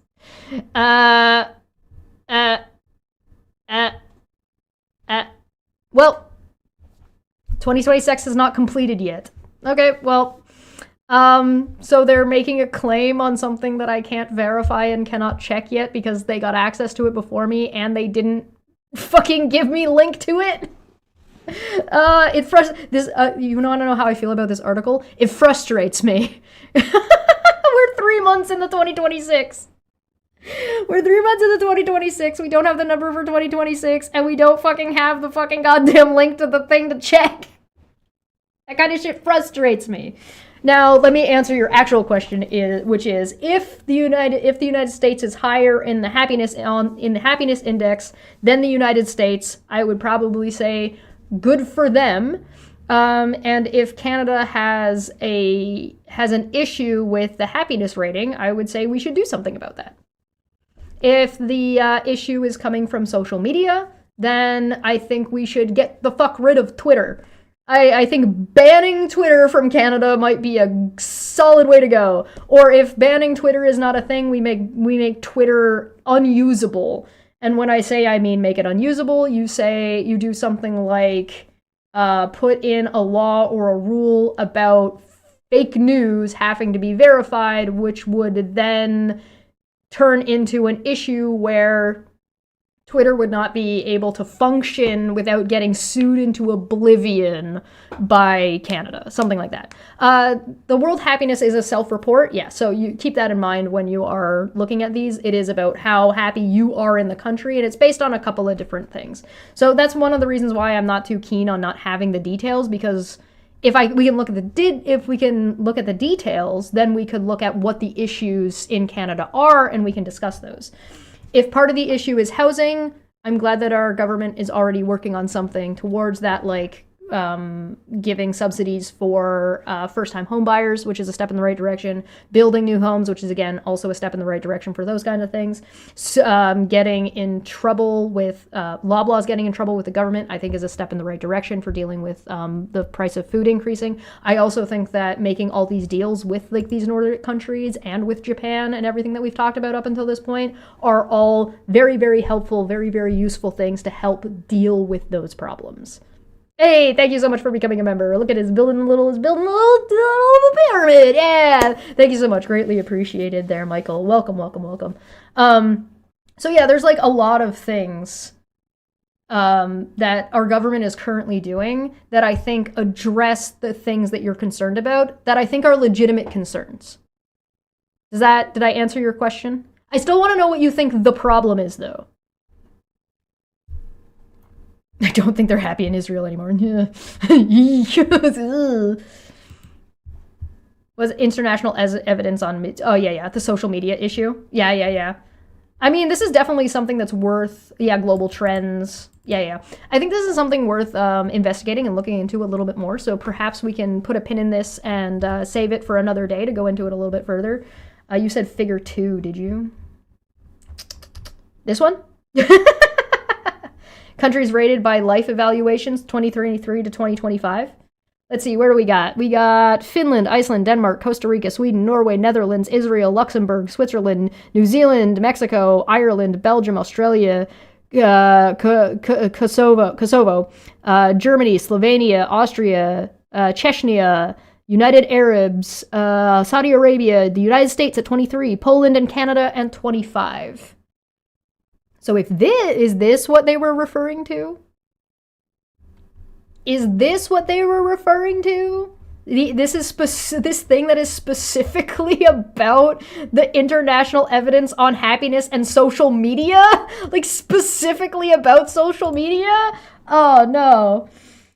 John says, in 50 years' time, can you realistically think United States won't be Canada's largest trading partner? Think the problem is big government and bad policies.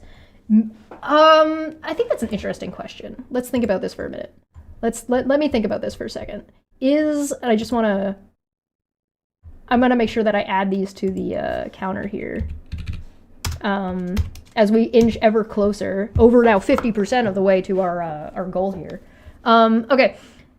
Let me just read this. I want to make sure I get it right. In 50 years' time, can you realistically think the United States won't be Canada's largest trading partner? I think the problem is big government and bad policies.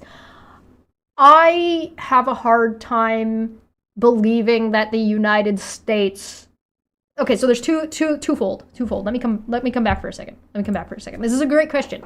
So I think that is, besides an entire collapse of the United States, like a full collapse of the United States, where people in the United States can't afford to buy anything from us at all, I do not see the United States ever being within the top 2 or 3 trading partners with Canada, specifically just because of geography and population size. The United States is incredibly large, has an incredibly large number, like physically, has a huge number of people, and is geographically next door. It is geographically incredibly convenient to have the United States being our main trading partner. I don't necessarily think that's a problem, right? It's a problem with the way things are set up right now because the reliance on the United States is too high. Not that we can't have them as a trading partner at all, or even have them as the largest trading partner. If they are 60%, if they are over 50% of our trade, that's a problem. That's the point of diversifying. Now, if they drop back down to around 30%, like they used to be, like 50 years, 100 years ago, then it's a little bit less of an issue. It doesn't really matter. If the next up is somebody who's 20% or 25%, so we got a 30%, we got a 25%, we got a, you see what I'm saying? You balance that out a little bit more, and it becomes far less of an issue, and they have a lot less leverage when it comes to fucking with us economically. All right? Does that make sense? So then on top of something like that, you can deal with whether or not the United States is a good trading partner. If you look historically at Canada and the United States trading relationship, oh my God, these emojis. But if you look at the history between Canada and America and our trading, this is a cycle that has happened a number of times, where we integrate a lot, we rely on the United States a lot, and with that comes risks, and then the US starts trying to take advantage of that leverage, and then we move away. And then we come back, and then we move away, and then we come back, and then we move away. So this has happened like a good number of times throughout both of our countries' history. So this is not new. So you don't feel like you need to panic. I do not think the United States necessarily has to not be our number one trading partner. It's just the disparagement right now is too much, and the United States has decided to make that a problem. So if we bring that down, diversify, bring some other people up, and even maybe add some new groups into that demographic, it takes away the United States' unwarranted power and leverage in that discussion and in those economic fields, and readjusts that to make Canada a little bit more stable and a little bit less easy to kick. If that makes sense. I hopefully that answers your question. Joshua in the chat for 5 said, brother, can you spare a cup of maple syrup? Yo, maple syrup is fucking expensive. Maple syrup is expensive in Canada, to be fair. if you're curious, if you're in the know. But all right, hopefully I answered your question. I'm more than happy to keep going, but let's go back to this. The next question comes from the Swedish news agency, pt2, Henrik Samuelsson. This question is most... Yeah, it would be incredibly stupid. Obtuse Moose said blame Trump for everything. Yeah, blaming Trump for everything would be incredibly foolish. I don't think most people... Actually, in the chat, do you think... People in the chat, 1 in the chat if you think Donald Trump is at fault for everything that's going on from a global standpoint right now, and 2 in the chat if you don't. I don't think most of what's happening is quote-unquote Donald Trump's fault. I think Donald Trump is acting exactly as intended. I think Donald Trump is acting exactly as people want him to be behaving. I don't think he is solely the one at fault. I think he is the one who's pulling the trigger, but I'm not the person, I don't think he's the one who brought the gun to the show. Do you know what I mean? So I do not think that Donald Trump is at fault for everything. But I want to know what you think about it. John said, can you pull up Canada exports by country from Trading Economics where we can increase trade? The chart is a heat chart with clickable components. Canadian exports by country. Let's take a look. Canadian exports by country. Trading Economics is the name of the website you're talking about?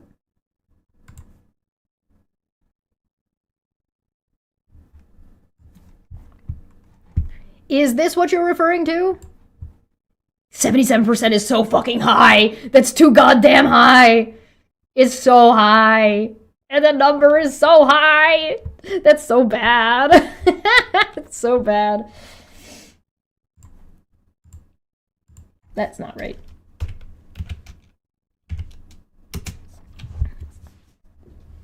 Having too much reliance on a single source is generally problematic. Yeah, you could replace the United States with anybody else and it would be equally as problematic. I think it just makes sense, like, the reason why the United States is so, like, it's so easy for this to happen to Canada in the way that it does is because we are so geographically close to each other. Like, the geography just makes sense. And I mean, that's why, one of the reasons why Donald Trump is as aggressive and why the United States has been as aggressive as it has in the Middle East is because the United States is geographically incredibly safe from the Middle East. So it's a lot easier to start a war somewhere else that's not going to wreck your own land. You know what I mean? The 2025 numbers, you say? Hey, world top exports. What do we got? Canada shipped $556.6 billion worth of exported products around the globe. In 2025, the dollar amount results from a 10.5% advance compared to $504 billion over the last 5 years, starting in 2021. Importers in Russia spent $27.7 million on products exported from Canada in 2025. The dollar amounts as a consequence of a negative 25.7 decline. In comparison, Ukraine bought $387.3 million in products imported from Canada during 2025, accelerating. Top trading partners is the United States, then the United Kingdom, then mainland China, then Japan, the Netherlands, Germany, Mexico, South Korea, France, Italy, India, Hong Kong, Belgium, Australia, and Singapore in that order. By revenue, over 9/10 or 92.7% of Canadian exports in 2025 were delivered to the above 15 trading partners. Double-digit percentages increases. Canada's top trading partners belong to buyers in the United Kingdom, up 61.7% from 2024. Singapore up 42.6%. Germany up 32.6%. Netherlands up 32.1%. Italy up 17.2%. Mainland China up 12.2%. And then France up 11.7%. So, sorry, your question is these countries, can we increase the amount of money that is being spent and invested in our country? And the answer is yes. Not only do we have evidence of that being double-digit % increases by 1, 2, 3, 4, 5, 6, 7 countries, but also if we look at Indonesia investing a couple of $1 billion into our country a little while ago, the talks that we've had with Japan, the agreements we have with France, the fact that we've been added to the rearmament of the EU project, which has a lot of raw materials being bought for us, as well as bringing manufacturing jobs. Also, there was a shitload of money that came into Canada through Australia, and that was specifically due to direct response to the United States putting their tariffs on. So the tariffs from the United States meant that Australia rerouted their shipping through Canada that we made money off of. Right? So there's that. And of course, the wacky person just came down to, oh my God, it's just racism. Go figure, yeah. No surprise there. It was just racism the whole time. Go fucking figure. But yeah, increasing trade with India is a fantastic idea. Increasing trade with China is a fantastic idea for two main reasons. One, they have the population, and two, they have a shitload of money. So the combination of those two things is great. Now again, I stand by, we don't stop doing trade with the United States. As saying that Canada should stop doing trade with the United States tells me you don't understand anything about economics. Nobody should be saying that. Anybody who's saying that is wrong. Anybody saying that is just incorrect. Your opinion is bad and you should feel bad. Of course we should keep trading with the United States. It's just we need to be trading on reasonable terms. All right. Hopefully that answered your question. Let's move on. I'm going to put this back so I can hear the question again. pt, Henrik Samuelsson. This question is mostly for Prime Minister Carney, but also for Prime Ministers Kristersson and Støre. There's been reports in the last few days about intensifying Canadian interest in acquiring submarines from Norway, Germany, and fighter jets from Sweden. Can you say if this was discussed at all today, and also the significance of this type of military hardware operation in this? I will point out there has also been talk of the Gripen being manufactured in Canada, which is fantastic for us. This new security, global security environment of today. Okay, well, let me answer the specific, but let me make a couple of general points, which is that we have a procurement process, particularly for the submarines, which... One thing that Carney does that I like is he will expound upon a question instead of just answering it the most politically dodgy way possible. If somebody asks a question, sometimes he'll ask like what the intended vibe of the question is on top of answering the question, which is really nice. Which is at a stage where the final bids, there are two final bids for those submarines. Those are in and they're being studied and worked through by an independent process, so it's not for me to comment on that, and we're not having discussions about the specifics of that. But your question is very well motivated, and it's part of the spirit of what we've been discussing, which is that we are all making significant additional investments in our defense and security to protect our peoples, given the threats that have gone up immeasurably, well, measurably, but significantly. We all agree that that if we individually spend that money, or we spend it in an uncoordinated way, it's not going to be value for taxpayers. It also will not protect our people as much as we should, and it will not have spillover economic benefits to create good jobs and better futures for our citizens.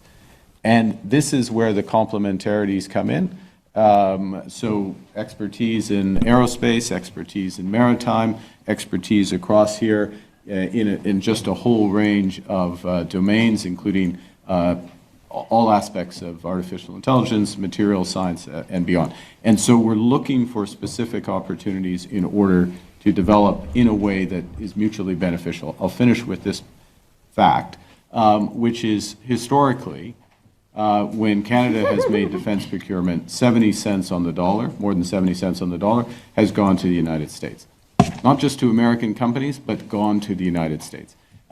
That's not an effective way to build our industry or to protect our people. And so what we've been doing, we will still do a lot of procurement with the United States, to be absolutely clear, but in all cases looking to procure much more in partnership. Like I said, nobody is saying we're never going to trade with the United States again. That is just not feasible. It doesn't make any sense to do otherwise. Of course we're going to keep trading with the United States. It just needs to be in a reasonable way that is effective and useful to us, as opposed to we're just helping the United States because we're good neighbors and good buddies.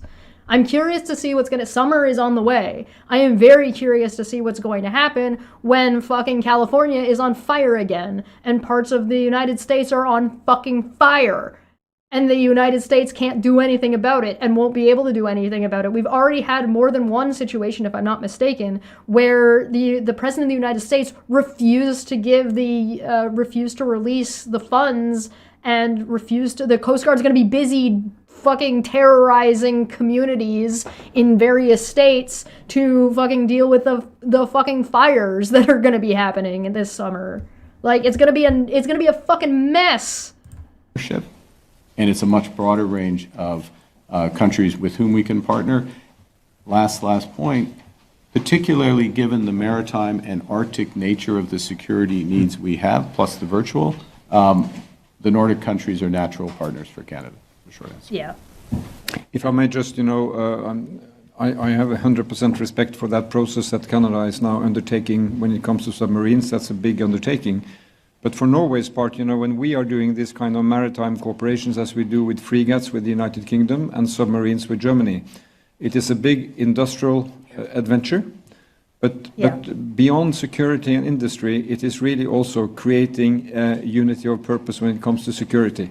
Because you are in a way integrated, in a way you work together. Yeah, you are building these connections and building these bridges with other countries. I don't understand why people who are like anti-liberal or people who are anti-Carney or people who are super pro-Trump or whatever, I don't understand why people who are of like in that the right-wing extremists are against this diversifying aspect. Like why they view this as a bad thing outside of racism. Because the answer just seems to come down to racism.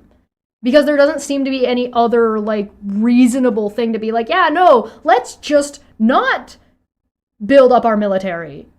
Because they seem to want to build up the military, but don't like how that's happening. But I don't know what other way how do you want them to do it? No, we don't need to make allies in other places. Why? Why would you not want that? Why do you want the country to make less money? Like, I don't understand. Like, why would you want us to have less economic power and less economic fluidity in our country? Why do you want our country to have less money? I don't understand. Because the only thing it ever seems to come down to is fucking racism. Like, every time somebody has come in here to say this, it's they don't understand math and they're racist, and that's it. And I don't understand.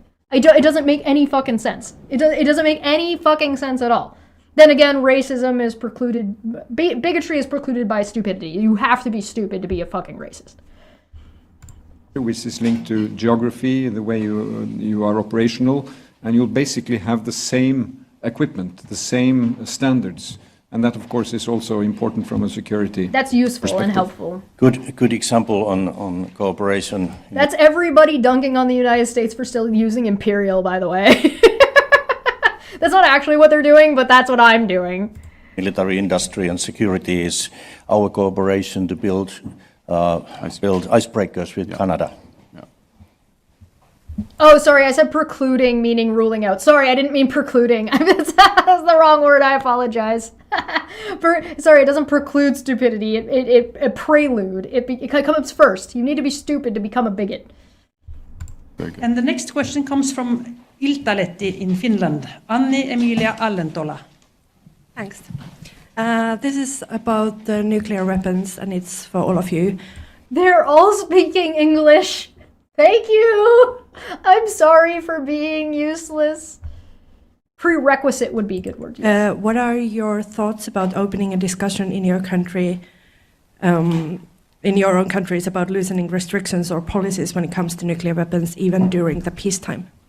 Feline in the chat says, you need to have that report on how immigrants actually are a net contributor to the nation. Yeah, right. Immigrants bring in more money to the country on average than the average citizen does. We should keep that on the side. Yeah, questions about nuclear weapons is spicy. Maybe I can start. I want to say that Finland does not seek to have nuclear weapons to our territory, and nor is NATO making any such plans. What we are doing at this moment in Finland is our purpose of the government is to remove legal barriers which do not exist in this form in the other Nordic countries. On nuclear weapons, the initiative to adopt the French nuclear deterrence to increase wider European security, it was positive, but Finland has not had similar discussions as some other countries who are also presented here, but we are interested to hear more because we need to strengthen European deterrence. I think the most, and following up on what Petri just said, I think the most important thing is to build a stronger NATO and European nuclear deterrence. It is a part of our overall deterrence of Europe and NATO, and therefore from a Danish perspective, we are now doing two things at the same time. We are deepening our engagement in NATO when it comes to nuclear deterrence, and at the same time we have accepted an invitation from France when it comes to deepen our cooperation with them. And I think it's positive from a European and from a Danish perspective also to be stronger in this area, but it has to go alongside with many other capabilities and many other investments as we're doing at the same time. Well, for Norway's part, we are not changing legislation. We don't have to. We have our clear policy. There will be no stationing on nuclear weapons in Norway. We are a member of an alliance which has a key nuclear deterrent, which was confirmed at the recent NATO summits, and that is there. The French initiative, we have not been involved in the early stages of that, but we are ready to talk to France as we develop a strategic partnership with France on defense. To hear more about how their plans are, and yeah, I think a lot of countries are just going to rely on France when it comes to nuclear armaments. Obviously, that is something which will go on for some time. But the key thing here is not to weaken what is already the nuclear deterrent of NATO, upon which we all depend. Yes, Canada does not seek nuclear weapons. There's no change in policy there. For anybody who doesn't know, Canada is signed on to never make nuclear weapons. Like, we've signed that agreement, so just bear that in mind. As others do, benefit from our membership of NATO, an alliance which does have a nuclear deterrent at its heart, as you know. I'll make two final comments. One is commend President Macron's initiative to provide a layered element to that deterrence. The modalities and the breadth of that, of course, to be worked out. But we commend that initiative from a NATO perspective, from a European security perspective. It's not directly affecting Canada. And then the last thing, which is not nuclear. I don't think this is an all-around as easy of a choice as it might seem, in my opinion. Specifically, if you look at what's gone on in Ukraine and Russia, and if you look at the way the United States is behaving, Canada is the Ukraine in that allegory. The question is if the United States decides to threaten Canada and decides to annex Canada and decides to invade Canada and has the threat of nukes, can Canada rely on France and France's nukes to act as enough of a deterrent for the United States? Because the United States is not acting as enough of a deterrent for Ukraine based on their agreement. And France is not currently acting as a deterrent for Russia at all right now, regardless. So, whether or not Canada should get nuclear weapons is 100% reliant on the behavior of the United States, really, at the end of the day. I think that if Canada needed to make nukes, we'd be able to do it really fucking, like, we'd be able to do it faster than you can make your head spin. If the United States pointed nuclear weapons at us, we would have nukes faster than you could say fucking beaver tail.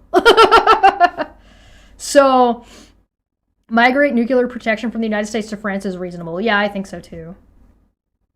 Per se, but I just underscore in terms of the changing threat environment, the risk to Canada changing from threat environment. New missile systems, hypersonic missiles, and others is necessitating big investments, including in over-the-horizon radar and beyond, Australia. in order to have a deterrence there. Yeah. Yeah, and I can easily echo what Mette Fredriksson just said, that we stand fully behind the NATO's common nuclear deterrence. We have no plans at all to change our own doctrine regarding nuclear weapons, and that does not exclude in any way our future potential cooperation with France. Yeah, this is exactly what I expected for this when answer. we now initiate this dialogue with France. Yeah, on Iceland's part, we don't see any changes coming up. We only just recently said yes to nuclear-powered submarine stocking in our waters. That was a big step for us. Yeah. So, I mean, we are still and are ongoing strong partners of NATO, and we don't see any changes to that nuclear umbrella.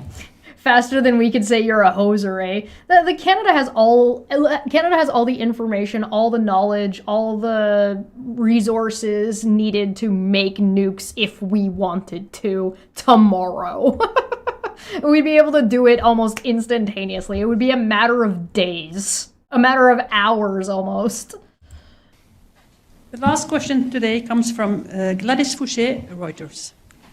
Good morning. My question is about Arctic Century and is for each of you. What is the number one challenge, whether short-term or long-term, that you want Arctic Century to help you solve? Good question.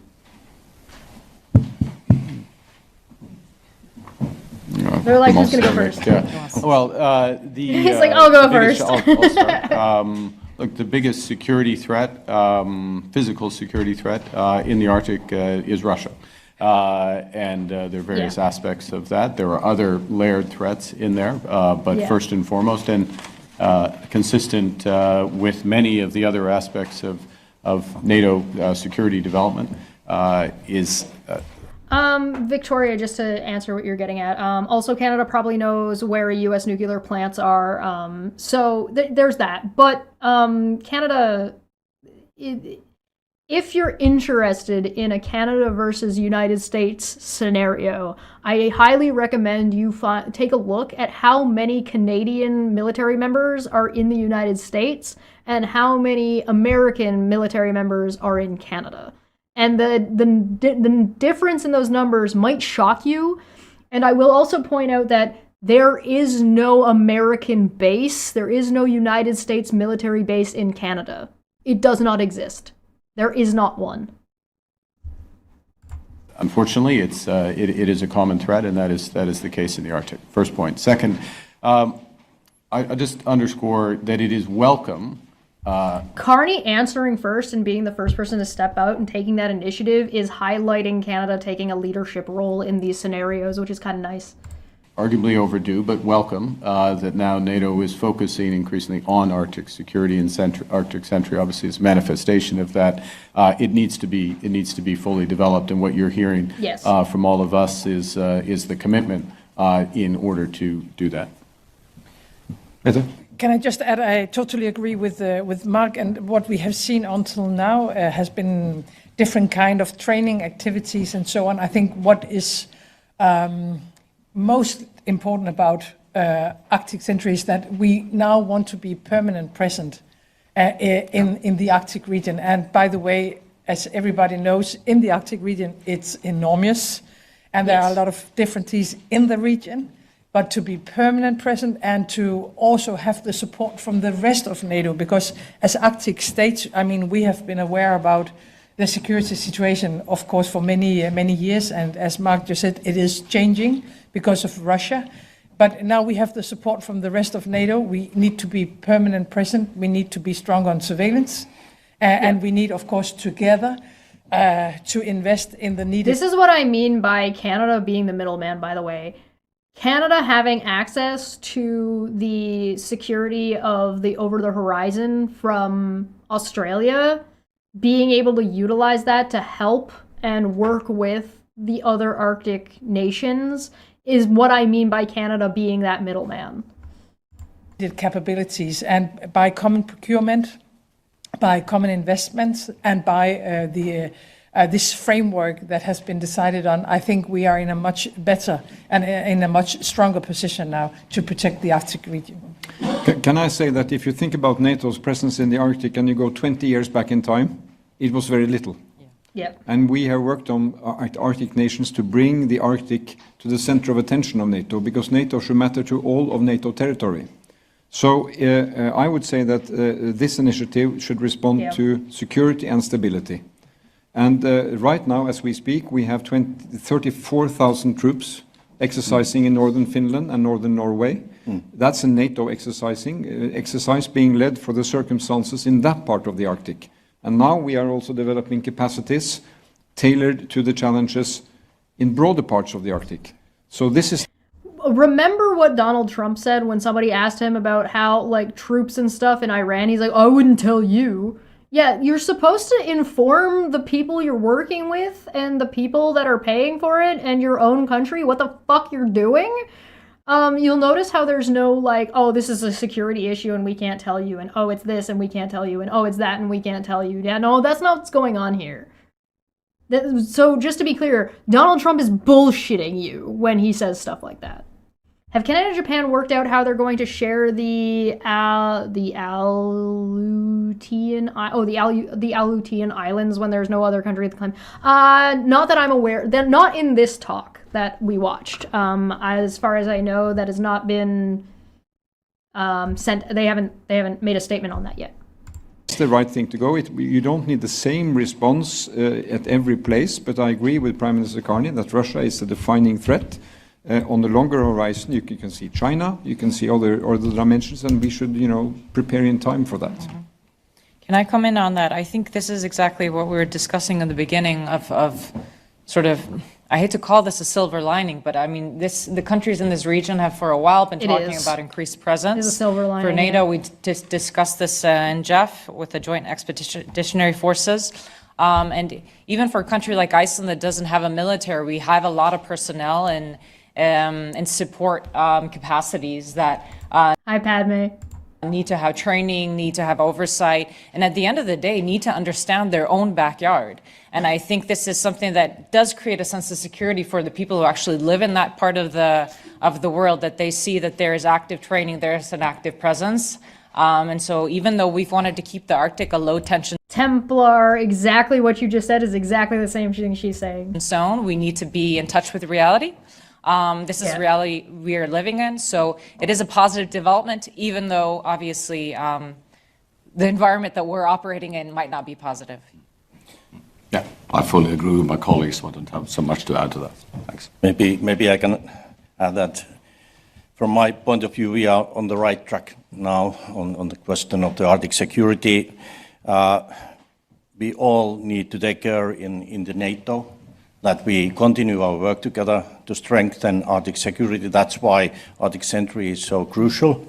What I mean to say when we say that the English that all of these people speak is better than the English from the US president is that they have a larger, more accurate vocabulary. We need is more Arctic capabilities. And what we need also to do, we need plans, we need to practice together like we are doing now in North, and actually we need to understand that Russia is our biggest threat. and it will remain to be a threat for Nordic, Arctic countries, and that's why we have to go forward to strengthen Arctic security together. On that note, we need to wrap up this press conference. Thank you all. Thanks. There you go. Wonderful. And look, it's not a bunch of fucking flock of seagulls all screeching all at the same time as everybody's trying to leave to ask questions. Having an organized press conference is important, and the press in the United States should organize themselves. If the presidency is not going to do it, you guys should do it yourselves and stop being a fucking embarrassment and stop looking like a joke and playing into the president's hand. Just my thoughts on it. My thoughts overall. I'm happy about these things. I think these things are great. Nobody who has come by who's of the opposition, and a few people who are of the opposing point of view have come by to make some points or make some accusations more accurately, but none of them have demonstrated or argued or pointed out why any of these things are bad. I think making deals and doing free trade and adding more into our economy is really good. I do think Canada is facing problems, but I do think that a lot of the things that are going on with these agreements, with these free trade deals, are all things that will help alleviate some of those problems. I need to learn another language. I feel so sad. John in the chat is asking, how does someone choose between the NDP or Liberal? I think it depends on what you want to do. It depends on your situation. So as an individual, the way you would choose is going to be based off of your own principles and what direction you want the bus to be driving in. I think that there were probably a lot of people of the NDP this past election that voted Liberal because, one, they didn't think the NDP had a good enough chance and they didn't want to split the vote. And two, that they wanted to see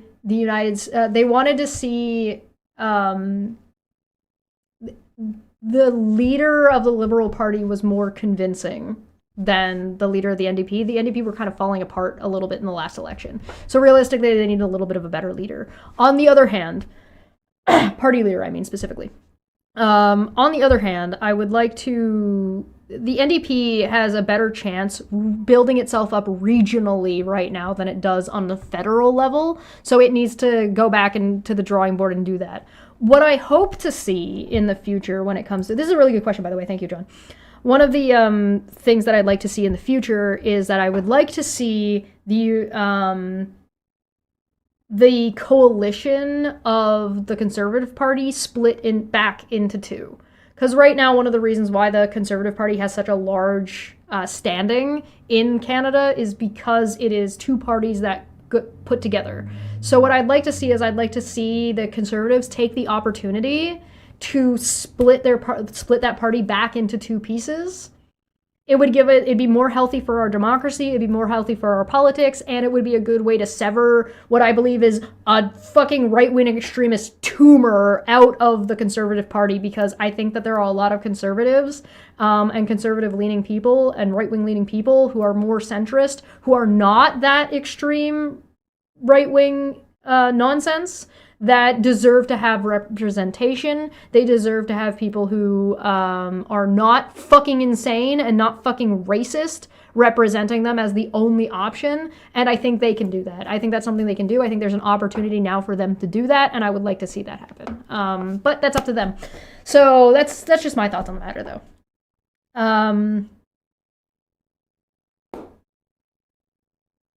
What language do I want to learn? Yes. I want to learn language. Yes, please. Correct. It would literally make America better, no joke. Yeah, it would. A lot of these things would make America better. Having a press that knows how to behave themselves would be a good way to fucking, And also don't negotiate with terrorists. We don't negotiate with terrorists. All right, thank you so much for joining me. I hope you guys appreciate it. I hope you guys had fun. I had a lot of fun. Thank you so much for joining me. Join us next time. Maybe we'll have some stuff. We really need to break down that fucking... I haven't even started Korean. We should probably take some time to break down that insane statement that Trump made about fucking Pearl Harbor. But that'll be next week. I'm doing art tomorrow, and it is Dumbfuck Friday tomorrow night. Thank you so much for joining me. I'm going to get out of here, and I will see you tomorrow. Bye-bye. Have a good day, everybody.